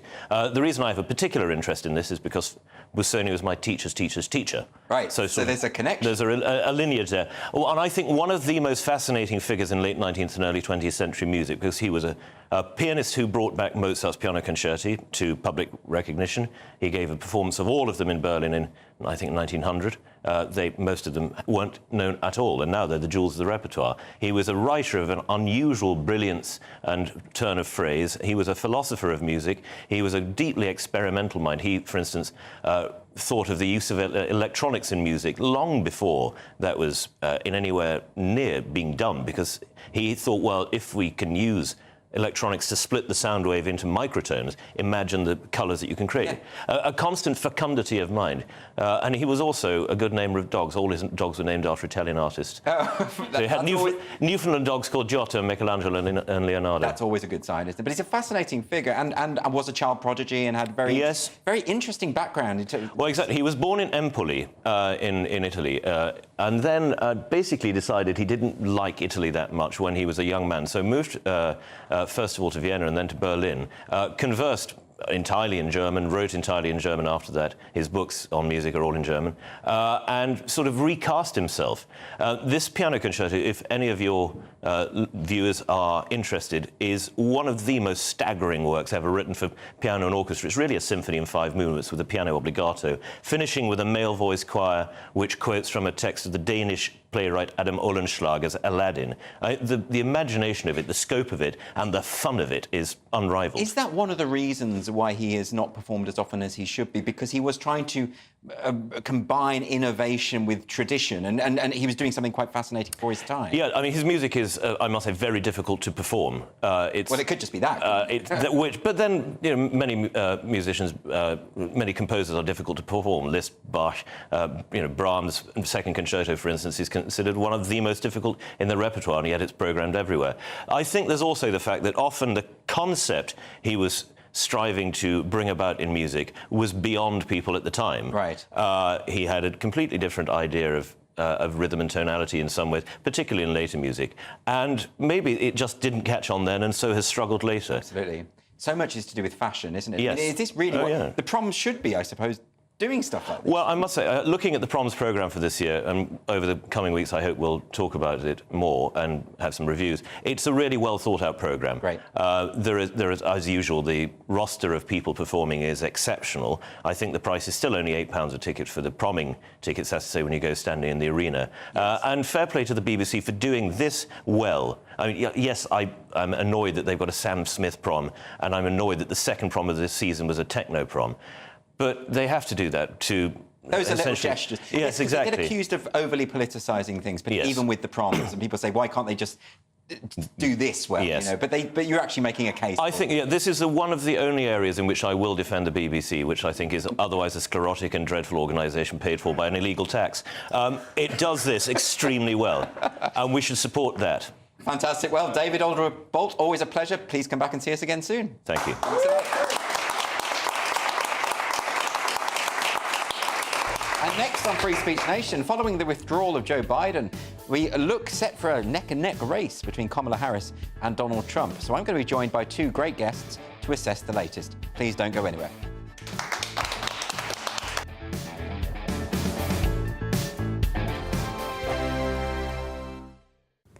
Hello there, welcome to your latest GB News weather forecast from the Met Office. High pressure in charge the next few days. It stays largely dry and warm, plenty of sunshine, though turns increasingly humid, and we see the risk of thunderstorms increasing as we get towards the middle of the week as this area of low pressure moves in from the south. Something to stay tuned to over the coming days. But for the rest of Sunday and overnight, it's a quiet night to come. Plenty of clear skies across England and Wales. Thicker cloud across Northern Ireland, perhaps into southern Scotland, could give 1 or 2 light showers. And temperatures for the vast majority holding up in double figures, 12 to 16 Celsius to start Monday, and a dry note for many. If we zoom into Scotland, we can see a cloudier start here, but some sunny spells. A weak weather front bringing some patchy rain across the Western Isles. A few shallow mists and fog patches quickly clearing. And again, hazy sunshine for Northern Ireland, Northern England as well, but largely dry, temperatures in the mid to high teens. And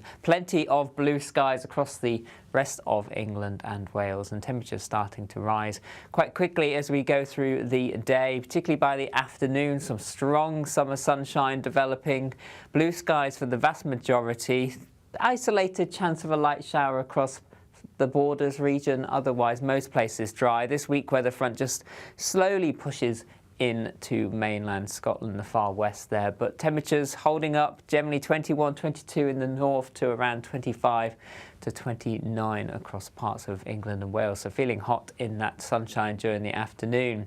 Another sunny start on Tuesday. A weak weather front pushing south may just give a little bit more cloud into northern England, North Wales. Otherwise, most places dry once again, an afternoon shower perhaps over Northern Ireland, turning increasingly humid as we go through the middle part of the week, temperatures peaking around Wednesday. Join me, Nana Akwe, for an informative, interactive news programme with a difference. It's fun. It's true. You're not wrong. No one will be cancelled. Lovely. Join me from 3 p.m. every weekend, only on GB News, Britain's news channel. I'm Michael Portillo. This is GB News, the People's Channel, Britain's news channel. Hello there, I'm Eamon Holmes. Thank you for joining us on GB News, Britain's news channel.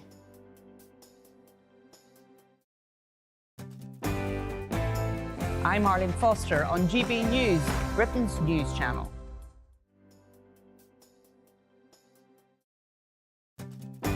I'm Isabel Webster. Thanks for joining us on GB News, Britain's news channel.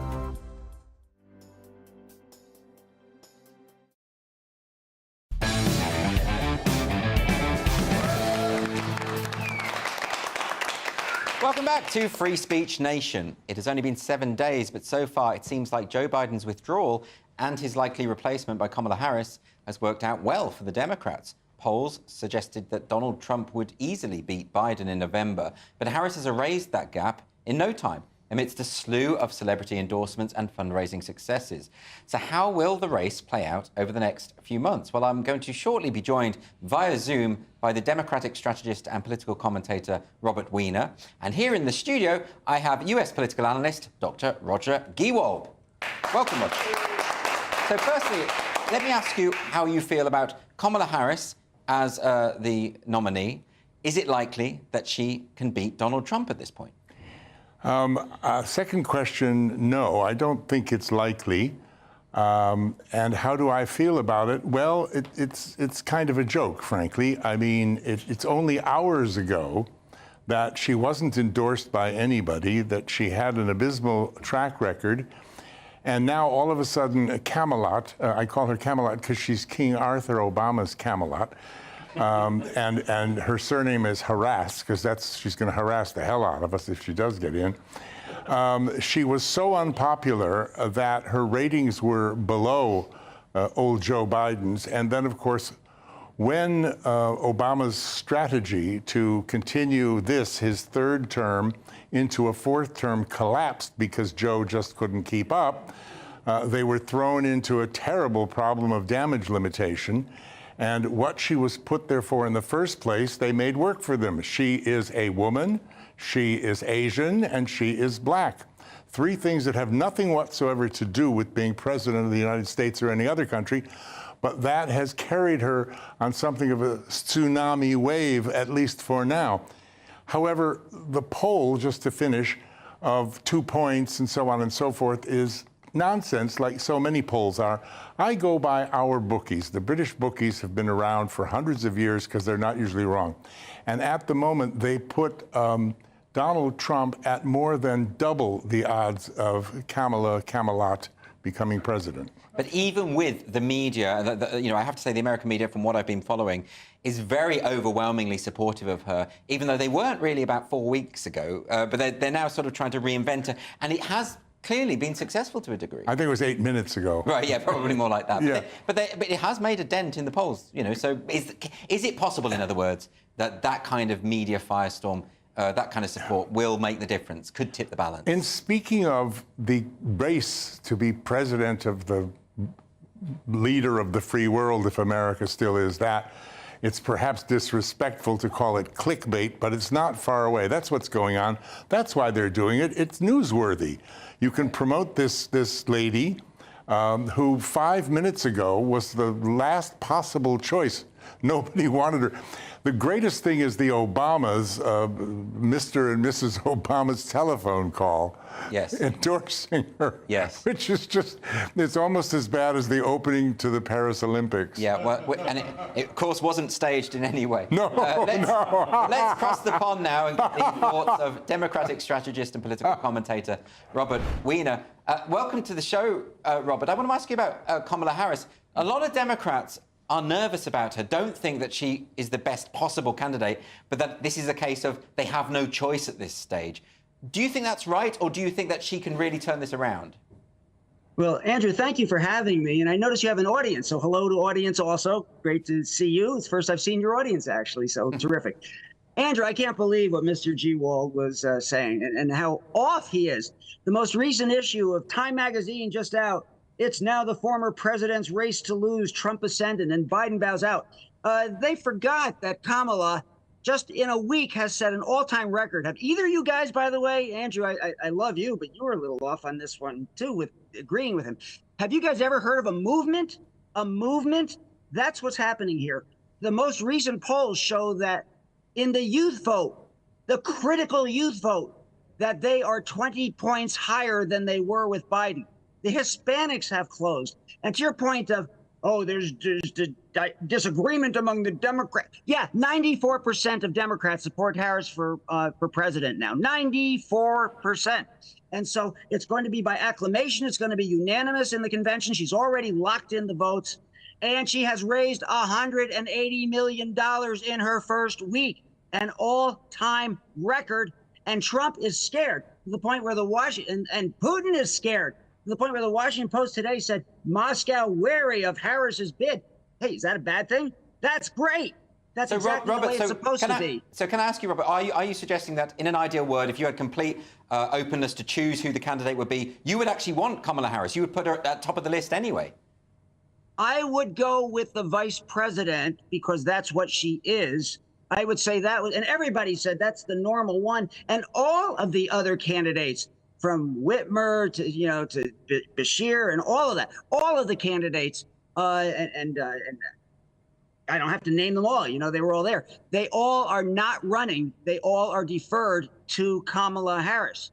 And so you guys can make a joke of it, but for Trump to call her a bum when he's the one who was convicted of 34 felonies, his college was closed, his foundation was closed, he's had 7 bankruptcies, and he is the con and the fraudster that is perfect for a prosecutor to go after the perpetrator, which is what she's going to do, and nail him in the debates. He is scared to death right now, and he should be, because this is a movement in the making, Andrew. And I love you and your show, but you guys are missing the boat if you don't see that. OK, Robert, thank you very much. We're just going to bring back in now Roger on that. Can you respond specifically to what Robert is saying about this being a movement, that there is evidence that particularly the younger voters are really excited about Kamala, and that this, it could spell the end for Donald Trump? Roger, what do you think of that? Well, I think movement is the right word. I can think of some other movements that might be, an analogy.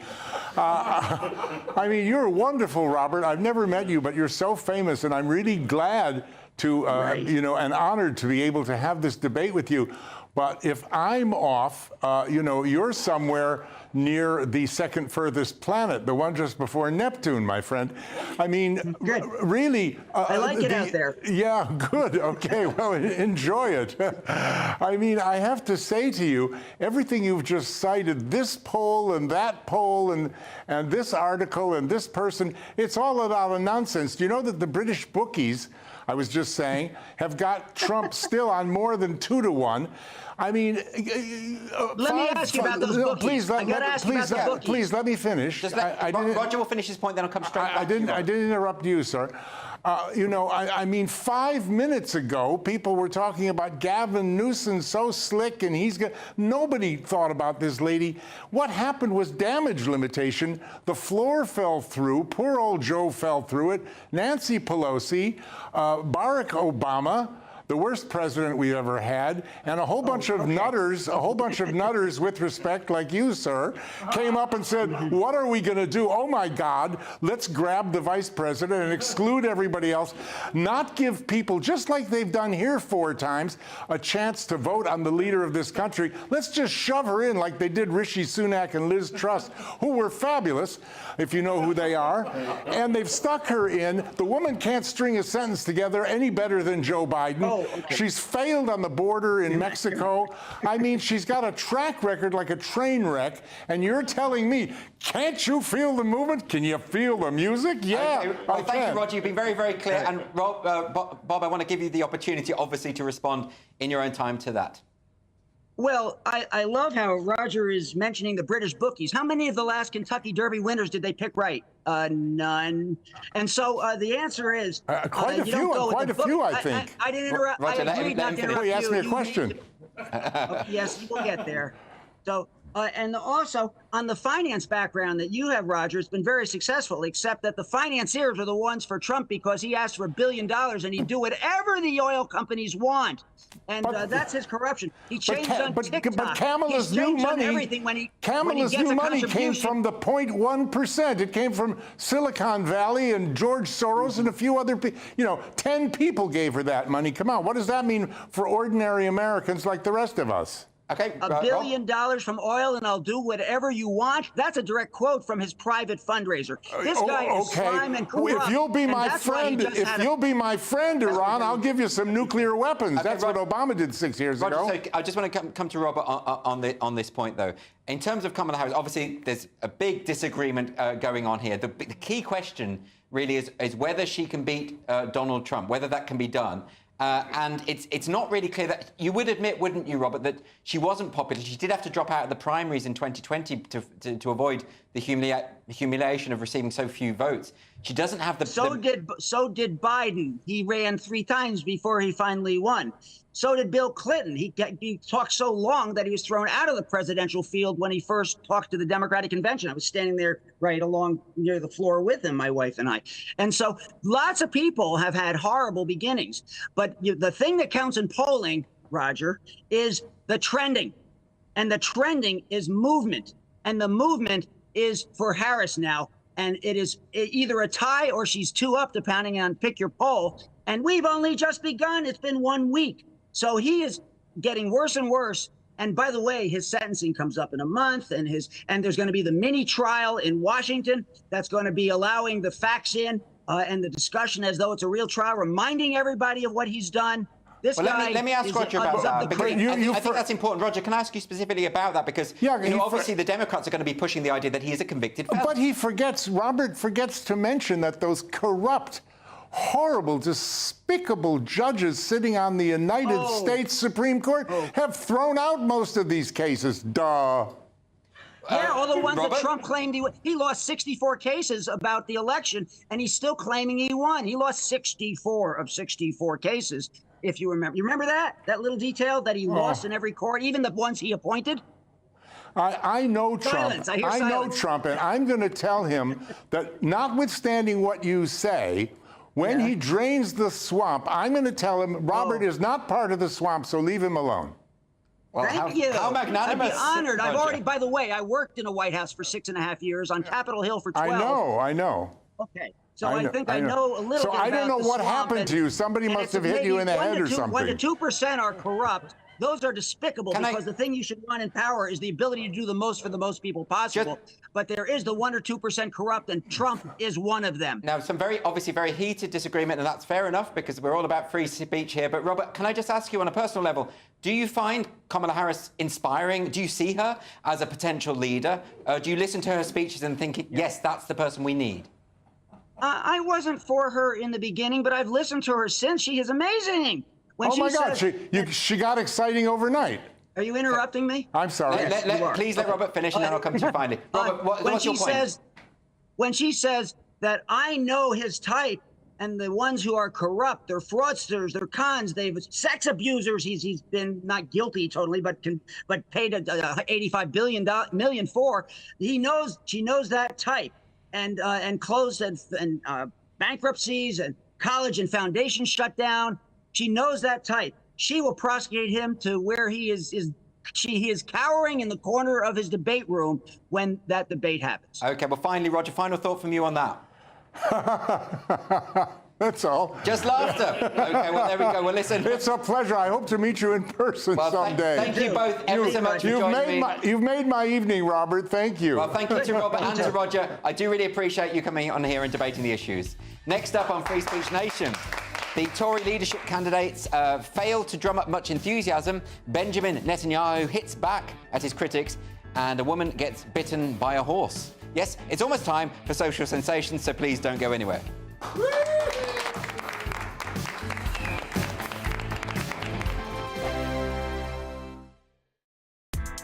Join me, Nana Akwe, for an informative, interactive news programme with a difference. It's fun. It's true. You're not wrong. No one will be cancelled. Lovely. Join me from 3 p.m. every weekend, only on GB News, Britain's news channel. I'm Andrew Pearce. This is GB News, the People's Channel, Britain's news channel.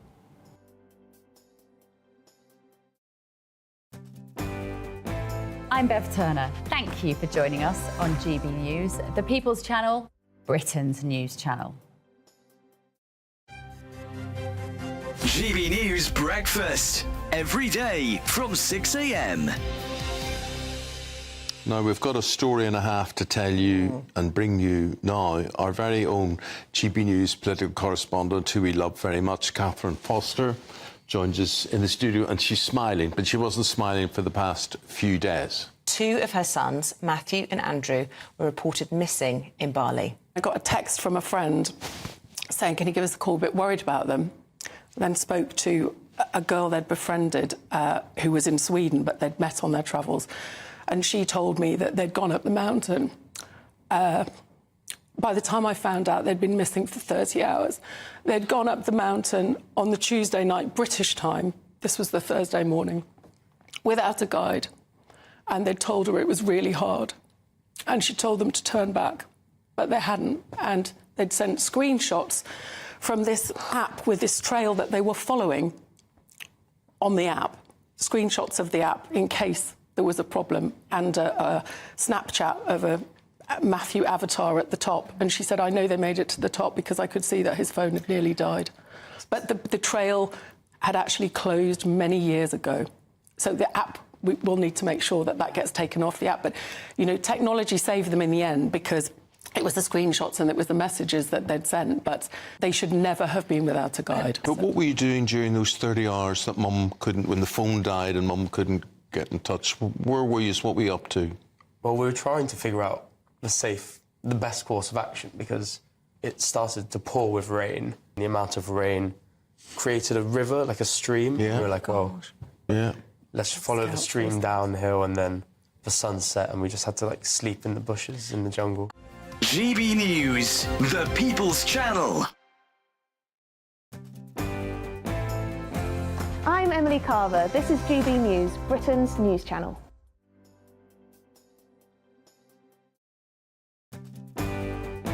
I'm Tom Harwood. This is GB News, Britain's news channel.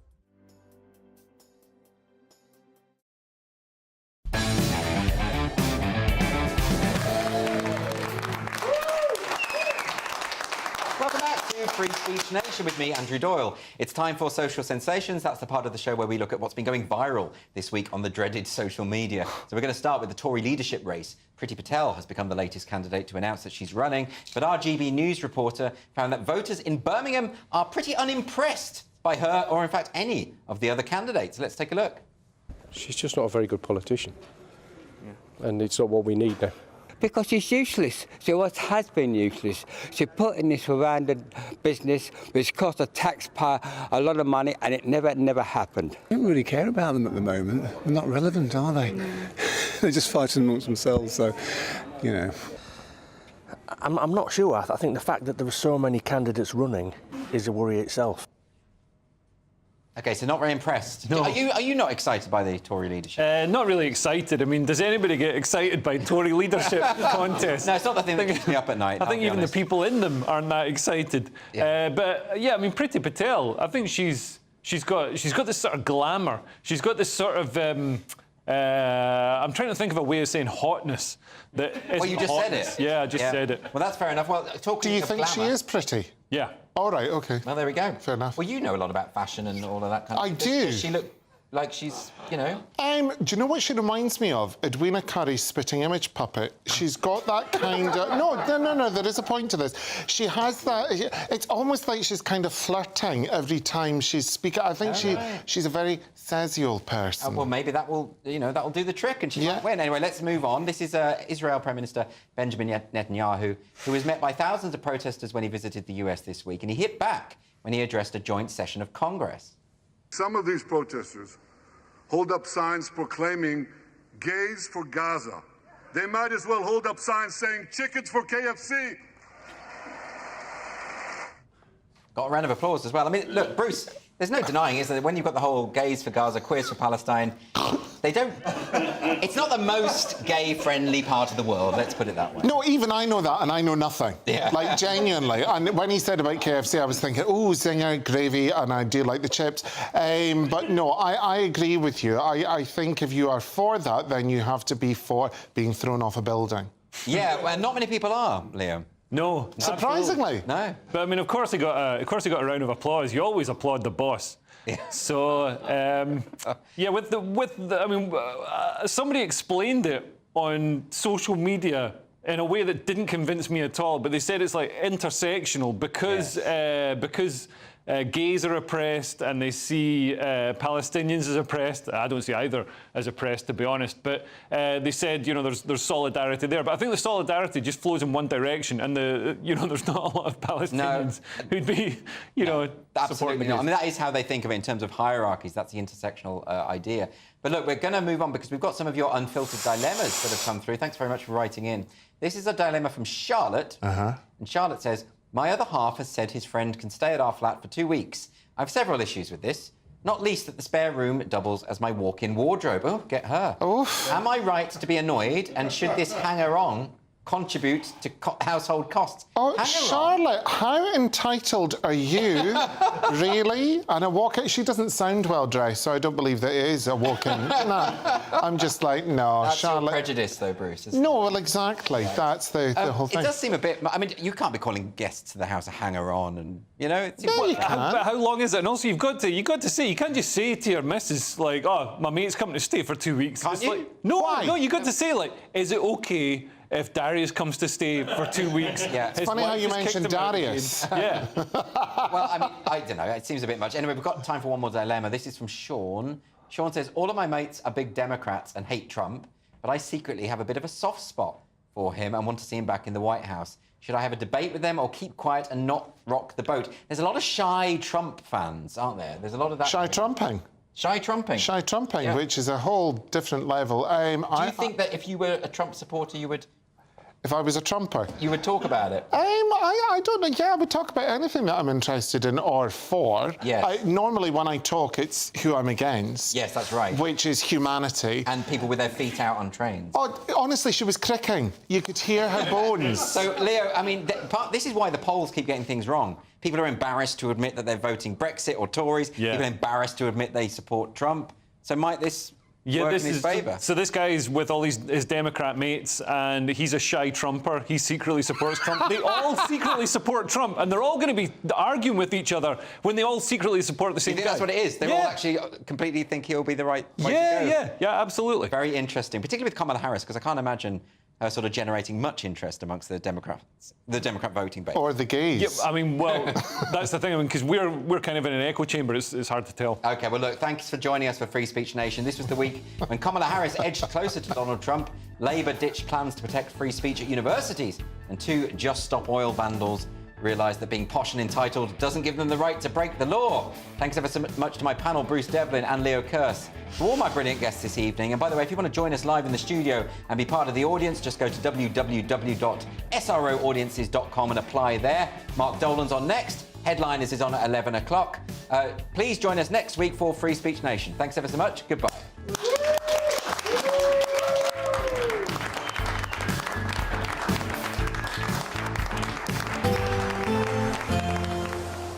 Warm feeling inside from Boxed Boilers, sponsors of weather on GB News.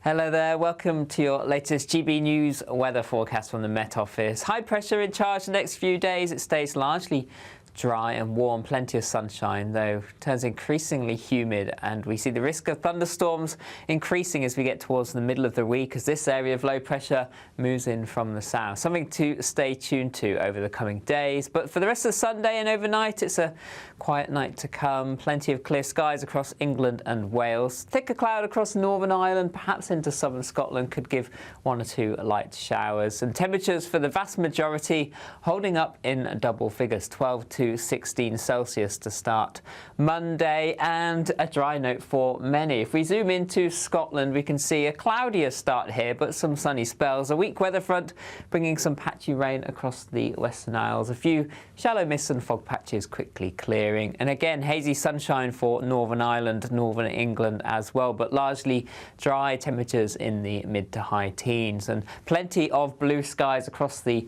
rest of England and Wales, and temperatures starting to rise quite quickly as we go through the day, particularly by the afternoon. Some strong summer sunshine developing, blue skies for the vast majority, isolated chance of a light shower across the borders region, otherwise most places dry. This weak weather front just slowly pushes into mainland Scotland, the far west there. But temperatures holding up, generally 21, 22 in the north to around 25 to 29 across parts of England and Wales. So feeling hot in that sunshine during the afternoon. Another sunny start on Tuesday. A weak weather front pushing south may just give a little bit more cloud into northern England, North Wales. Otherwise, most places dry once again, an afternoon shower perhaps over Northern Ireland. Turning increasingly humid as we go through the middle part of the week, temperatures peaking around Wednesday. Looks like things are heating up. Boxed boilers, sponsors of weather on GB News.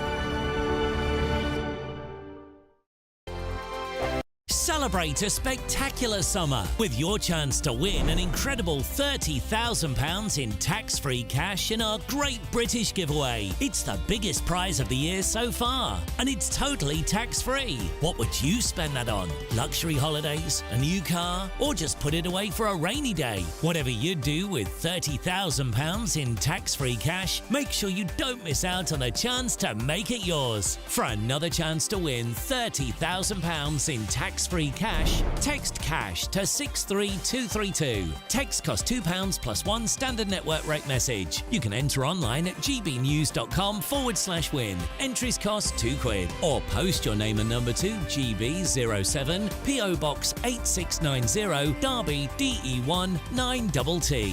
UK only. Entrance must be 18 or over. Lines close at 5 p.m. on the 30th of August. Please check the closing time if listening or watching on demand. Good luck. Welcome to State of the Nation, daily plunge into the stories shaping our country. I'm Jacob Rees-Mogg, and Monday to Thursday we bring you the insights, the facts, the truth about how our country is being governed. Because what happens in Downing Street matters down your street. Tune in to State of the Nation every Monday to Thursday, 8 to 9 o'clock. Only on GB News, the People's Channel, Britain's news channel. Join me, Camilla Tominey, for a frank and honest discussion with those in power that cuts through the spin and gets to the heart of the issues shaping our nation. You haven't confirmed that you want to stand as leader, but you haven't ruled it out either. This report basically says that he's not fit to stand trial. Is he indecisive? Incompetent? I deliver the dose of reality Westminster needs. That's the Camilla Tominey Show at 9:30 every Sunday on GB News, the People's Channel, Britain's news channel. Are the newspapers getting you down? My wife didn't divorce me that month. Struggling to separate the wheat from the chaff? I know that it's a bit of a circus at the best of times. Well, don't worry. Headliners has got you covered. We'll take the burden of reading the day's news, and if we get depressed, who cares? It's an occupational hazard, frankly. That's Headliners on GB News from 11 p.m. till midnight, and the following morning, 5 till 6 a.m. on GB News, the comedy channel. Nah, just kidding. Britain's news channel. I'm Patrick Christie's. Every weeknight from 9, I bring you 2 hours of unmissable, explosive debate and headline-grabbing interviews. What impact has that had? We got death threats and the bomb threat and so on. As time passes, She could have said Stump. you made my argument for me. My guests and I tackle the issues that really matter with a sharp take on every story. Went everywhere. Something practical could be done. Or I can become something different. Patrick Christie's tonight from 9 p.m. only on GB News, Britain's news channel.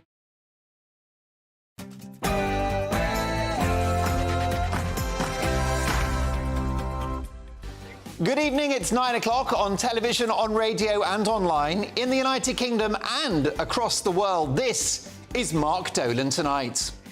In my big opinion, the Tories don't get it. With the rise of Reform UK, the Conservatives are in denial about what happened on the 4th of July.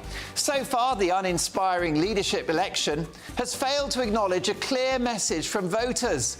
Without a radical new approach, the Tories will be out of power for a generation. In the big story, we will bring you all of the runners and riders for the Tory leadership in the company of a top Conservative insider. And in my take at 10, new footage has emerged in regard to violent scenes at Manchester Airport. There's more to this story than meets the eye. Why can't cops be allowed to do their job? This wouldn't be a story anywhere else in the world. Is it any wonder that officers are deserting the force?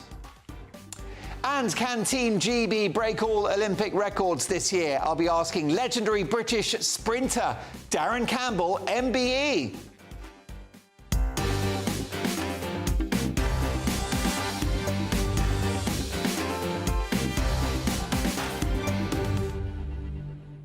Really busy show tonight. New developments on that story in Manchester Airport. So busy show. Expect to get your messages, your emails, all the rest of it. And let me tell you that director Sebastian is on his own in the gallery this evening.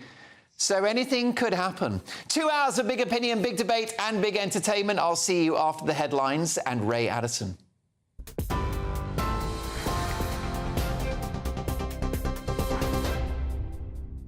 Cheers, Mark. Good evening. I'm Ray Addison. In the GB newsroom, our top stories. Protesters gathered outside of Downing Street and Scotland